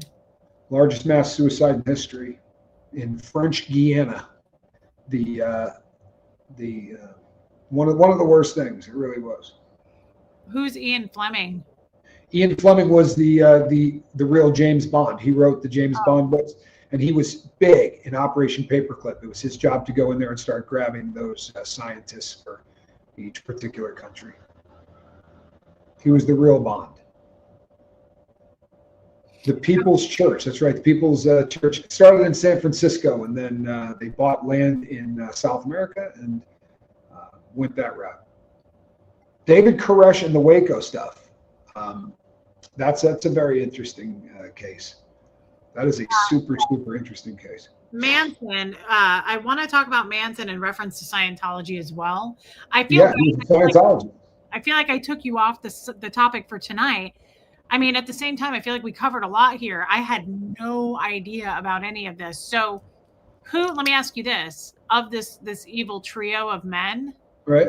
Who was the most evil? That's hard to say. They're probably all, who did the most damage? That's the better question. Yeah. That's the better question. I would say it's a toss-up. It's a straight toss-up between Ron Hubbard and Aleister Crowley. NXIVM would be a fun one too. The NXIVM cult would be a very interesting one to do. Okay, I'm writing these down. Who did the most damage? So I think. So in 4 minutes. What's that? Well, in 4 minutes, here's where it kind of gets crazy, right? If you look at the hierarchical structures between the OTO and Scientology. So the OTO, you have what they call the Minerval. That's your level 1. That's you're just getting into it. And then there's this level that goes up to the 9th level where you get real esoteric knowledge step by step, kind of like the bridge to freedom, right? And the OT levels.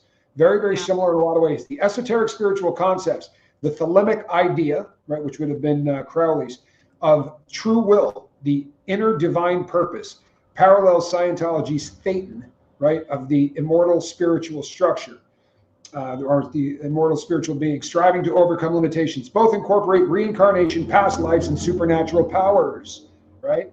ODO's magic, Scientology's OT abilities, like being able to do telekinesis or be able to create or change mass. They were trying to achieve the same thing, right? They were using drugs and sex magic, and LRH found this little meter that he took the black magic and sanitized the dog shit out of it so that you could sell it anywhere without people going, hey, this is evil. But if you look at what they do to kids, right? You take a 4-year-old, sit he or her down in a chair and scream at them and tell them that they're worthless until they show no reaction, until they learn literally, instead of the fight, flight, they learn the freeze, and they learn it as a part of life. Now you can do anything you want to this person for the remainder of their lives. And this spilled over into all kinds of shit. MK Ultra, it's the same concept. Break a person down so hard with the use of really rugged drugs that you can then turn them loose and make them a killer. I think LRH has done more damage. I think that most of the people that say that they're into Crowley are people that don't really understand much about it, but they probably have a Crowley shirt with him with the face and all that, because rock and roll people dig it. The people that are into Scientology, you know, there's no weekend Scientologists. There are Christians that just go to church on Thanksgiving and Christmas, right? There's nobody in Scientologists that just, you know, I do a little auditing once every 4 or 5 years. They don't allow that, right? They suck you in and destroy your life and your family's life. There's no dabbling. This is a great question. And also, I like what Buffy said. LRH is still doing damage. Well, and that cross that they have on the top of the church is it's a direct ripoff of the Rose Cross, which was the OTO's emblem. It's so there. If you look at these two things together, it is absolutely amazing how much they are exactly. You can see where he took this and went, all right, I'm going to take this and I'm going to take it so that nobody can give me shit for selling it. But it's the exact same concepts. LRH was fascinated by Crowley, but Crowley did not like LRH. That's true, correct? Correct. He thought he was a douche. And then LRH says in a PDC lecture that he was friends with Crowley. Just one more lie. Oh, what a jackass. This is true. Do you think, this is such a good question, babe? Listen, do you think Parsons and Hubbard would have started if Crowley didn't start at all? Yeah, I do. I absolutely do. And the reason I say that is this. Crowley is not the end all and be all for people that want esoteric knowledge, people that want to take what is very commonly called the left-hand path, right? People that want to buck mainstream religion are going to find someone. And there are plenty of Crowleys. Crowley just happened to be somebody that didn't give a shit. There are people out there that are doing the same kind of stuff, but they work as a counselor at a grade school, and you don't know that what they're doing. I did some research on the people who are still practicing Thelema today, and their number one spokesperson is a therapist, right? So these are people they're under the radar. Crowley didn't care. Like, he was the most offensive human being in all things that he did, and just didn't care. So if they didn't find him, they would have found somebody else. You know, it would have been like Anton LaVey. Somebody had put Anton LaVey as a person that they would like to hear a story on. He started the Satanic Church in America. I mean, there's same thing, right? Just be true, just do whatever you want. It's just another adaptation of. Go ahead. I have a question. That's interesting what you just said. Was LRH a Satanist? It absolutely 100%. There was a time in his life where he was doing everything he could to bring forth evil. And I would say that is very much, Babylon, ritual. He wasn't doing that for giggles, kid. No. That's not what I mean. You said something to me the other night, and you said it today in this stream. Okay. That they're whatever who started Crowley, I think you said do whatever you want, basically, right? Like, do what you want. Well, LRH said there is no God. He said heaven is an implant. It's not real. But also he was very much of the thinking, like, you create and control your entire universe and environment. And there was a policy letter by LRH about, he said, if you are attacked and mauled by a grizzly bear, you have to take responsibility for the fact that you put the grizzly bear there in the first place, because you're a god. You're so powerful. You did that. You created the environment. That almost makes me feel like he had some satanic, right? Absolutely. Also, absolutely. It's so evil.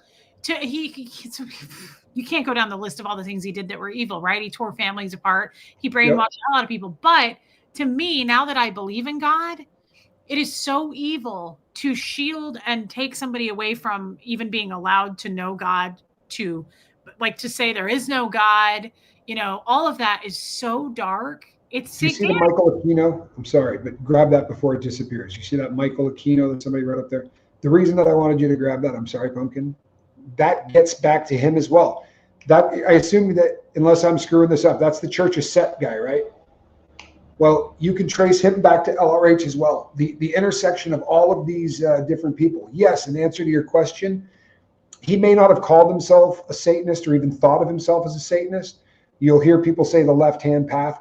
If there is good and evil on this planet, LRH was going for the evil, not the good. And he was doing it for the purpose. Yeah, I would love to cover Church of Set. I could do that. He was all about evil. He wanted to get rich. He didn't give a shit about anybody but himself. And for all of the puritanical bull crap that they talk about within Scientology and how, there's no free love, there's no any of that. If you study this dude, there was plenty of that in his life, right? Especially in the early days, he was banging everybody in sight. That he didn't get in with Parsons because he didn't want free sex and free, that sort of anything goes. And for not allowing somebody, yes, it's satanic to block someone from knowing God. Well played. Yes, military intelligence, absolutely. This is a frightening thing because, first of all, he was the world's biggest hypocrite, literally the world's biggest hypocrite. But if he was following the teachings of either of these two, of Jack Parsons and by association, obviously Aleister Crowley, then him hating his kid for being gay, I promise you that he and Jack Parsons were getting busy together, guaranteed. It was part of everything that Crowley taught, right? That whole sex magic wasn't just man on woman. It's just not what Crowley taught. In fact, Crowley was probably doing more men than women. So I'd be really, really surprised if he and Jack Parsons weren't sucking each other off and doing the rest of it. Not that I give a crap, but if you're then going to tell the entire world that that being gay is a abomination, and to the point where your kid takes himself out, yeah, LRH was about as evil as anybody has ever been, in my opinion. Okay. So LRH out of the three, we all agree, I think, did the most damage because it's still going on to this day. Out of the three, this may be a stupid question, but I'm curious. Who do you think is the most insane? Like totally off. Well, the problem answering that question is all we have is to go on are things that people have said and things that people have written. If you believe the stuff that has been written, LRH said to people that you can't get rich writing, right? Getting paid a penny a word or whatever. The only way to get rich is to start a religion. Then he did that. But if you believe all the BS, he had someone hit him with enough electricity, right, to blow the roof off at the end of his life to make sure there were no thetans on him before he died, which means he was a believer in his own shit, which he created out of thin air. That's insane, right? So he really did believe his own shit. Do you think he believed that? Now, the guy that said that could also be bullshitting because he was told to, right? So we don't really know. Critical thinking says maybe that happened, and maybe that's a story that builds, because you're leaving all of this behind or whatever. But to sign letters to the people that you write to and call yourself the Antichrist, I think Jack Parsons is in the running for the craziest of them. I think that that Crowley was a believer in his own BS, but he tweaked everything. Right? It was never enough. If he read all of this, he went, "Oh, that's good, but we're going to change that and make it this." That's not usually what people do who are believers, right? Crowley wanted to have sex with men and women, so he took one aspect of what he was looking at and blew it into an entire religion that he started himself that was so entrenched in a whole lot of people doing a whole lot of banging. All three believed their stories. Yeah, to some degree, I think they all did. So we know that Aleister Crowley abused children sexually, correct? Well, there isn't necessarily stone cold proof, but his writings in particular workings say that you have to have a child in order to do this. And what they're describing is abusive to kids. You have to believe he didn't write down rituals he didn't participate in at one time or another. Okay. The reason I ask, Crowley abused animals and kids, which is like the sickest, worst thing, in my opinion, you can do.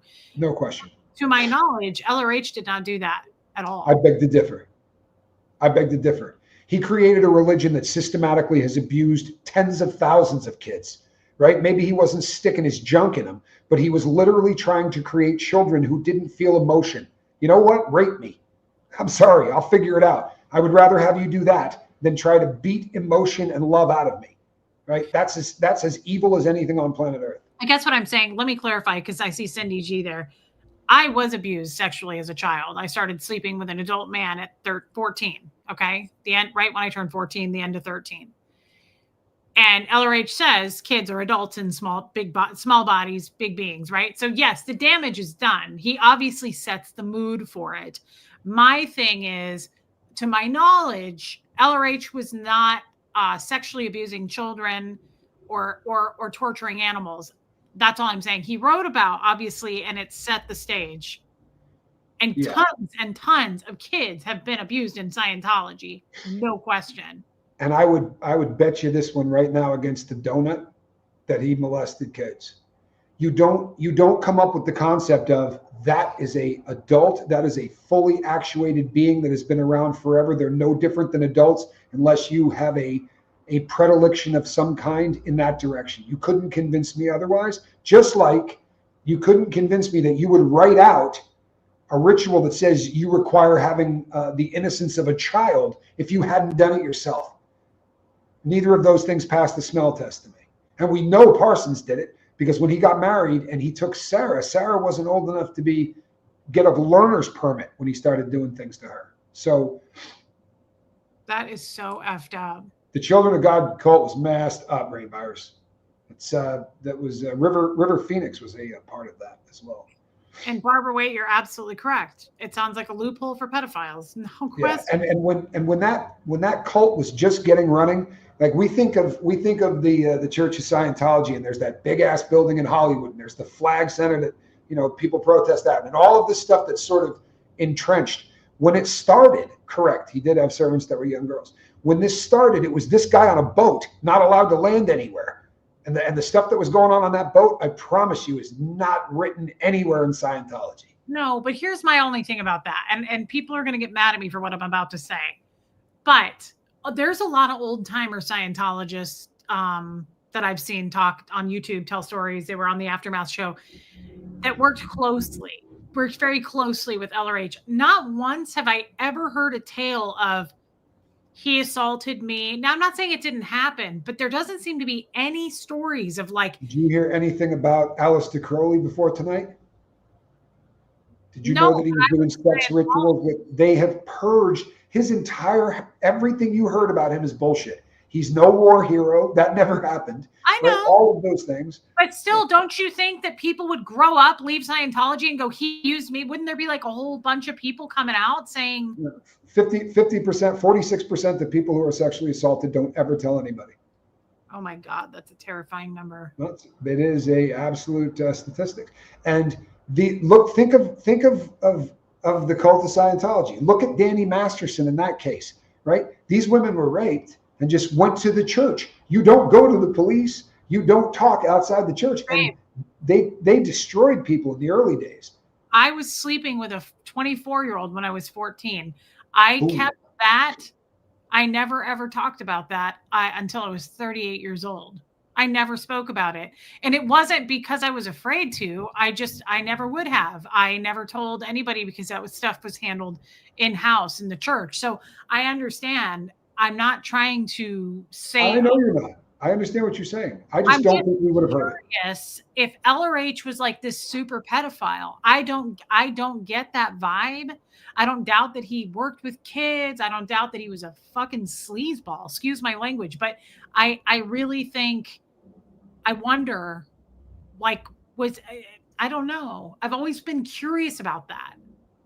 I don't think it passes the smell test, right? That you say that 13-year-old girl could have been a French prostitute. So we can, in her last life, she was a prostitute. So what if she's 12?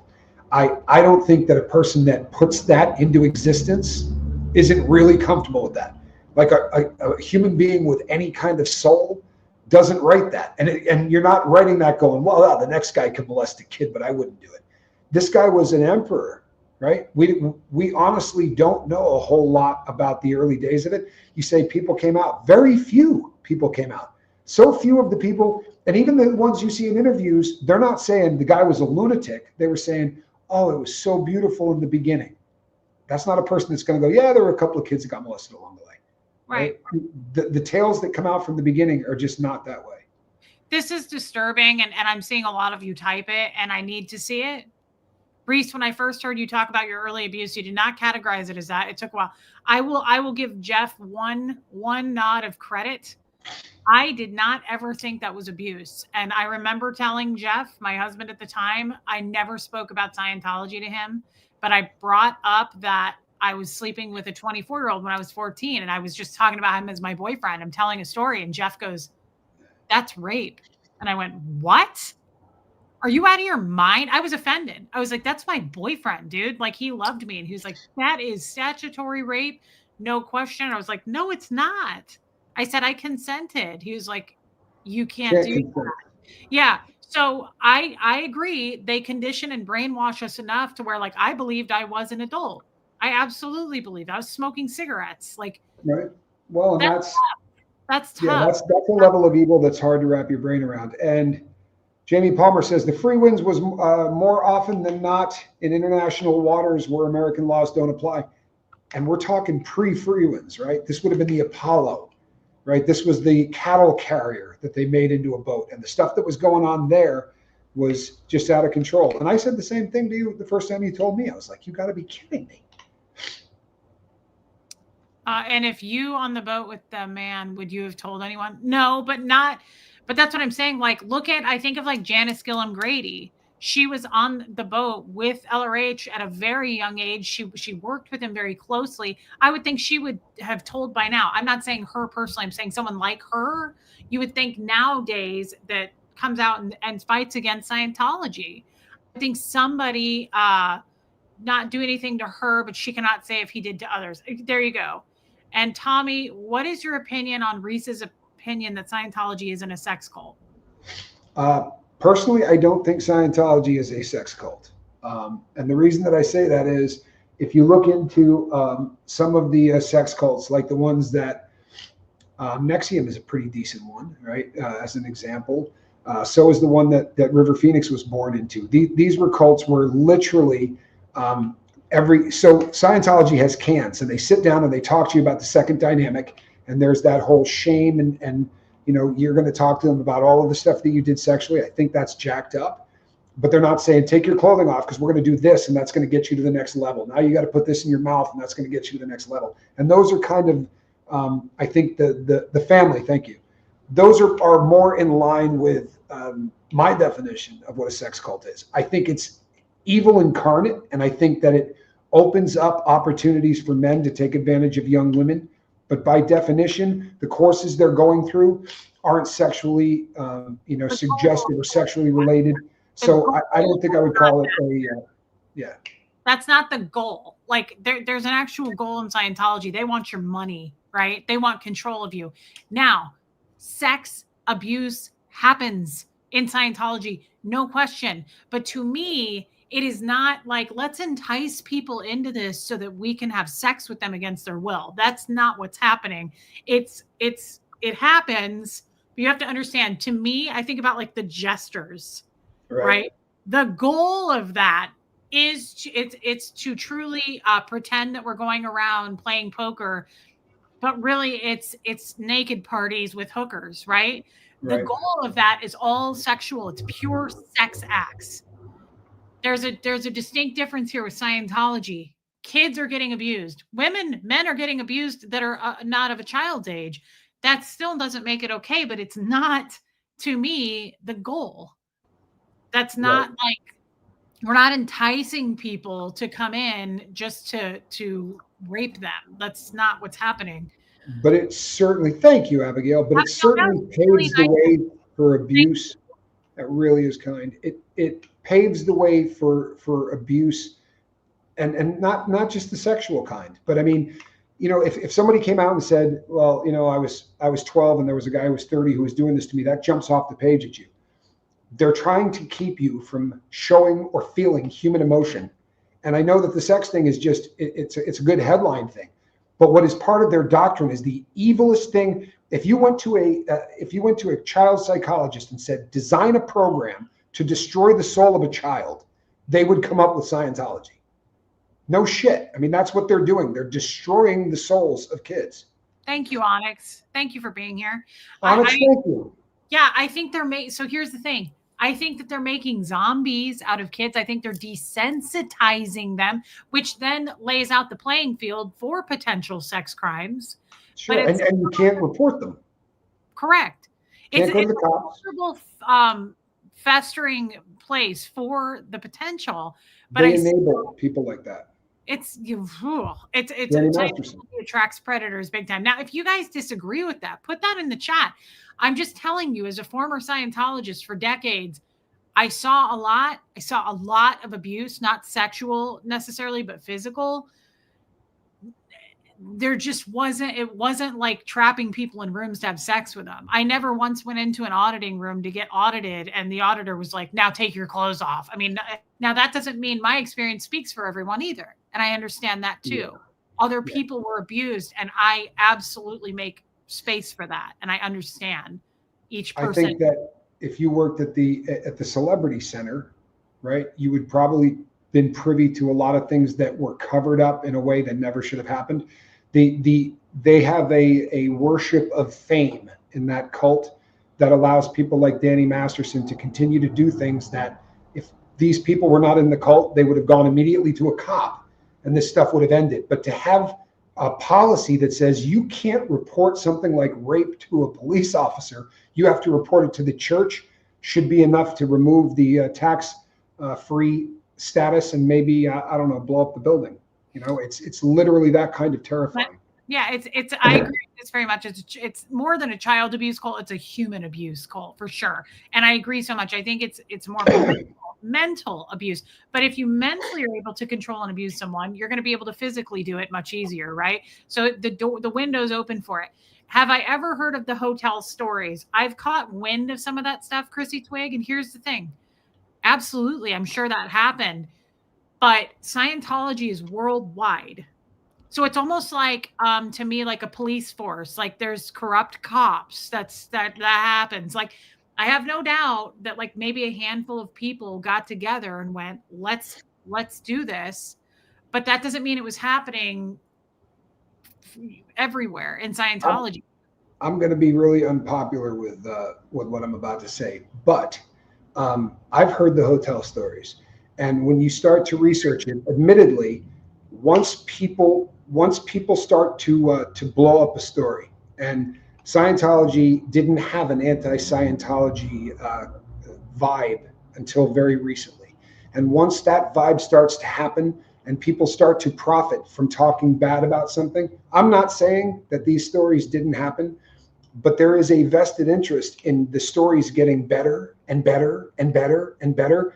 And from the research I've done, there are cases where the Church of Scientology knew about rape and covered it up, but they're not impossible to research.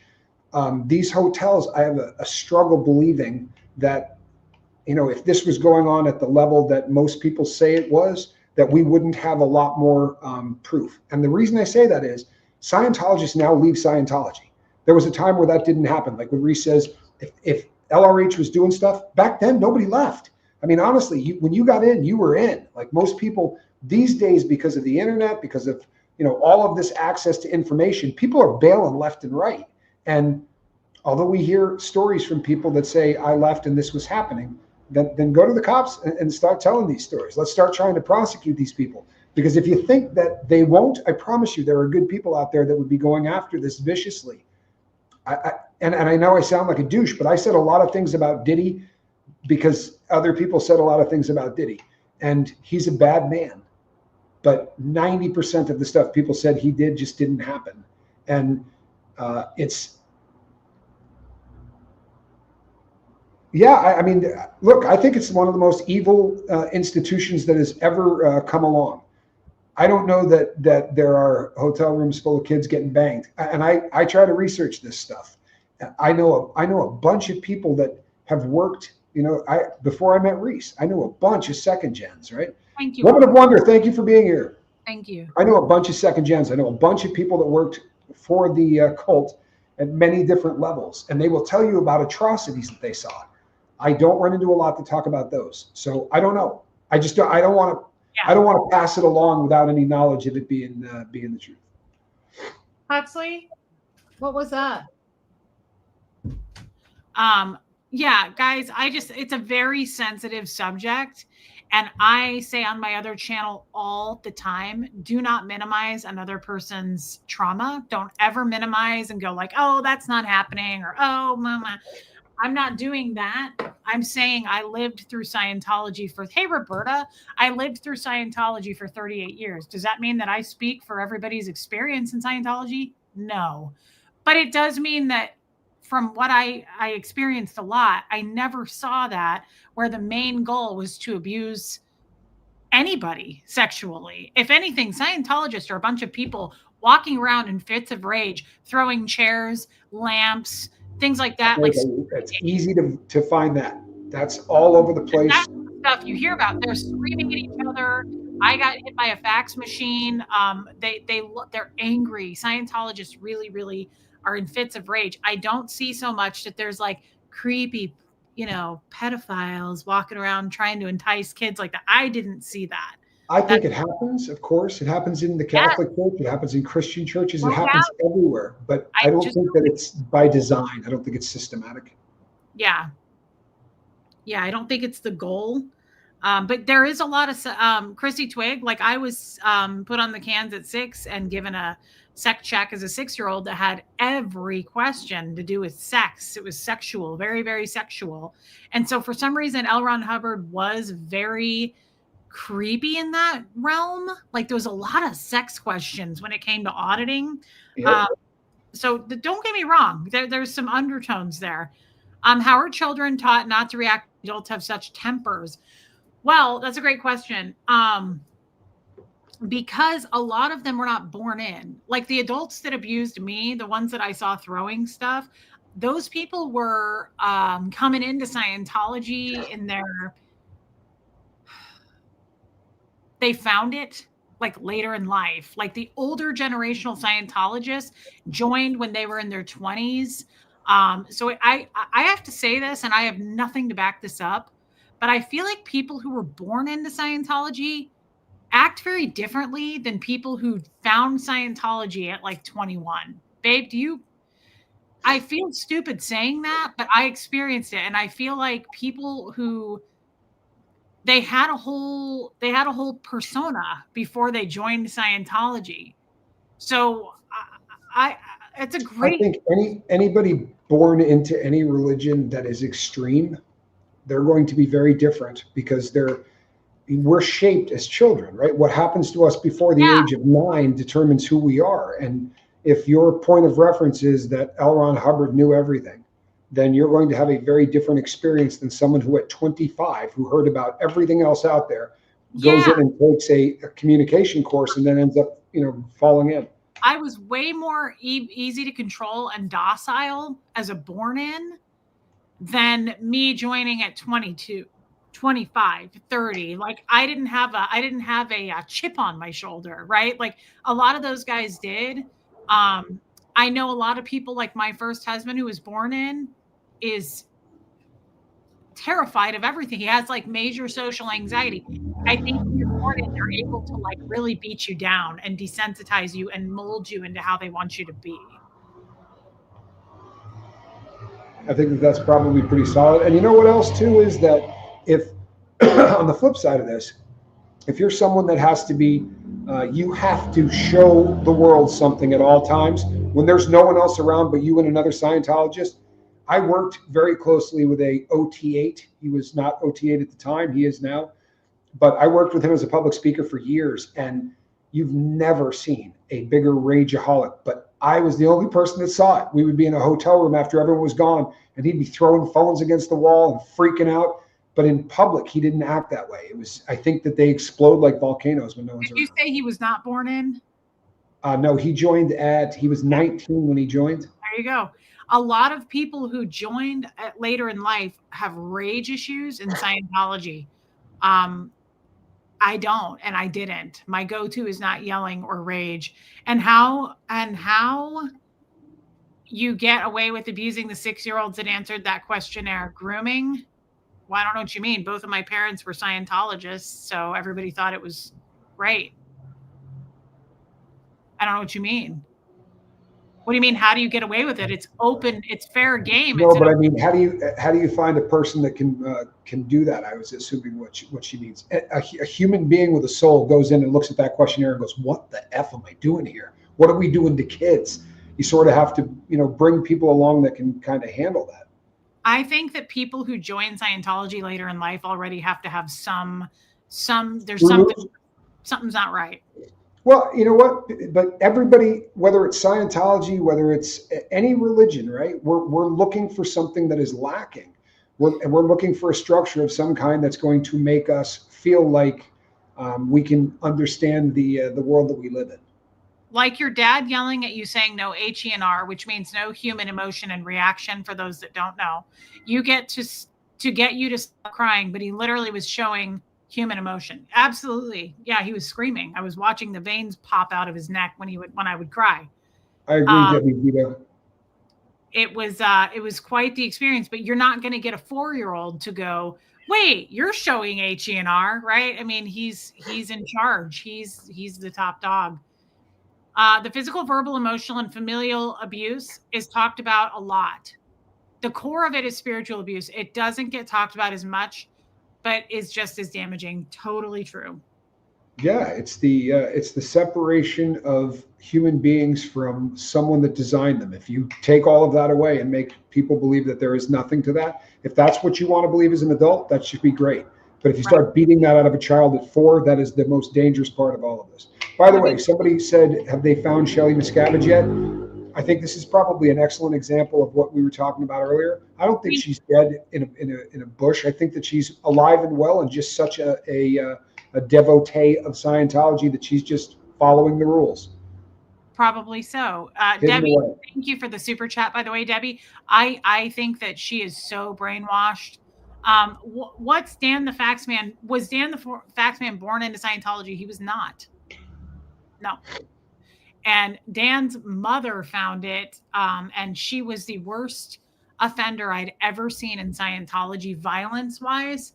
I'd never seen anybody throw more chairs in my life. She was extremely violent and screamed nonstop.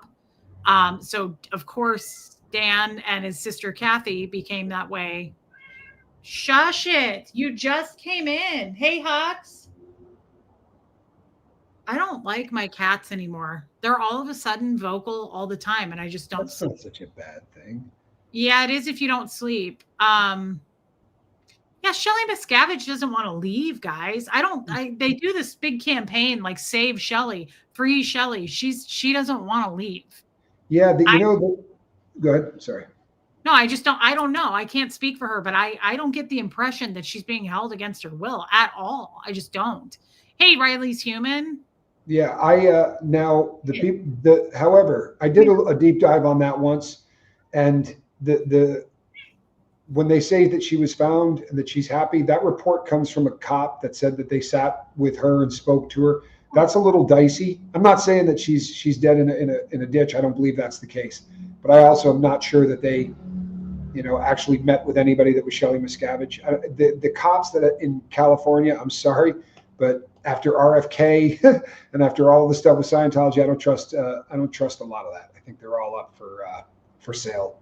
And I mean, obviously not every one of them, but I think that I would be very suspect of anything that comes from the mouth of a cop in California, especially if the people that they're helping have billions of dollars to spend and have a long history of being duplicitous at best. That is a good looking pussycat. Reese, have you mouthed teenage cats? They need to start making better life. Yeah, they're mouthy. Jamie Palmer, she is mouthy, and it's a lot. But honestly, Seamus and Moose all of a sudden are too. Seamus starts meowing around 1 or 2 in the morning, and Moose does it at round 5. And I can't. Yeah, but you can't hear Moose when he meows. He has a meow that is sounds like a baby. It's a kitten. Yes, it's like high pitched mews. It's annoying. And then Seamus sounds like James Earl Jones. Yeah, well, I mean, they're believers. I didn't say she's happy. She just doesn't want to leave because she's so brainwashed. She's dead. She's dead behind the eyes. She's not happy. Nobody's happy in Scientology. She is extremely chained in the brain. She's brainwashed. Potatoes. You know what? She's not nearly as spuddy as she used to be. She's not, because her brothers eat all the food. Chubby. Look at her. She's downright svelte. She's on a GLP-1. Yes. She's taking What are we doing, kid? I caught her with she's doing the Nazi salute over there. Like, what's going on there, kid? I caught her with the Ozempic shot this morning. I'm going to take a screenshot of that later. I want you to know. Wow. Jamie Palmer, you should get that black cat. Kid, you have derailed. And if you do, videotape the day you get your kitty. I went back and looked at Squirrel's the day that I adopted her. She's all ears. She has this little head with these huge ears on it. Tell you what, put a lump in my throat. My cats are, they make me happy. All right, well, guys, this was a trial run. We've never done anything like this, and I really enjoyed it. I learned a lot. I did not know that. And see, I feel better now that I learned a little piece. This is history. And it's actually history that I should know. I grew up on. It's your history, so to speak. It's my history. And it really helps me to unpack some of my own trauma. The more I know about L. Ron Hubbard's lies. So I just want to say thank you for that, honey bun. And I get to stare at you for 2 hours. It's a win-win. I got something for you, fella. Don't threaten me with a good time. Well, I'm doing it now. What are you doing? I'm walking on sunshine. Is that Katrina in the waves? Sorry, go ahead. What are you doing in an hour? Might be able to work something out. That's enough. Oh, guys, thank you for being here. This was amazing. Hey, while you're in here, if you don't hate us, hit subscribe. And you know what? Challenge yourself tonight. If you do hate us, hit subscribe. Do a little self-challenging right before the new year. Try it. Give it a try. Definitely hit subscribe because YouTube unsubscribes you. We are now monetized. So I want to say thank you for the gifted memberships, Abigail. I'm looking at you. For the super chats, guys, that is very, very kind. And for becoming members, it's very, very kind of you. Reese and Tommy, back by popular demand. Mary Barons, I'm so happy you're back with your boyfriend. People hate you guys. Rumors. Love you, Heather, Kansas. Babe, this was a great stream. Just so you know, I wrote down Jack the Ripper, not Marilyn Manson. Oh, look, she's still in here. Abigail, doesn't sound like I'm going to catch up. So closing, God is my strong fortress and he makes my way perfect. You have made a wide path for my feet to keep them from slipping. That's from Old Testament. That's beautiful. Thank you, Abigail. Thank you for that super chat. That's lovely. Why did my comment not post? Riley's human. I don't know. Try it again. Charles Manson, World Wars, Holocaust, Jim Jones, Warren Jeffs, Kurt Cobain, Lacey Peterson, James Forrestal, Ed Kemper, Chris Watts, the DARE program, and I wrote myself my own personal favorite I want to cover, female psychopaths. Yeah, there's only a couple. Well, not counting you. Michael Aquino, you should write that down. That's actually a good one. I won't forget it, though. Michael Keynote? Aquino. AQ. And I don't give a damn my reputation. Living in the past is a new complication. I thought bad reputation wouldn't be bad either. Tommy and Reese, bad reputations. That's not a bad idea, poo-poo.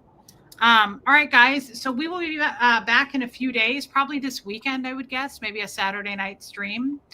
As long as Tommy's on the up and up and feeling better, because we want him, our little angel, back up and running. Elizabeth Bathory was a psychopath. Let's write it down.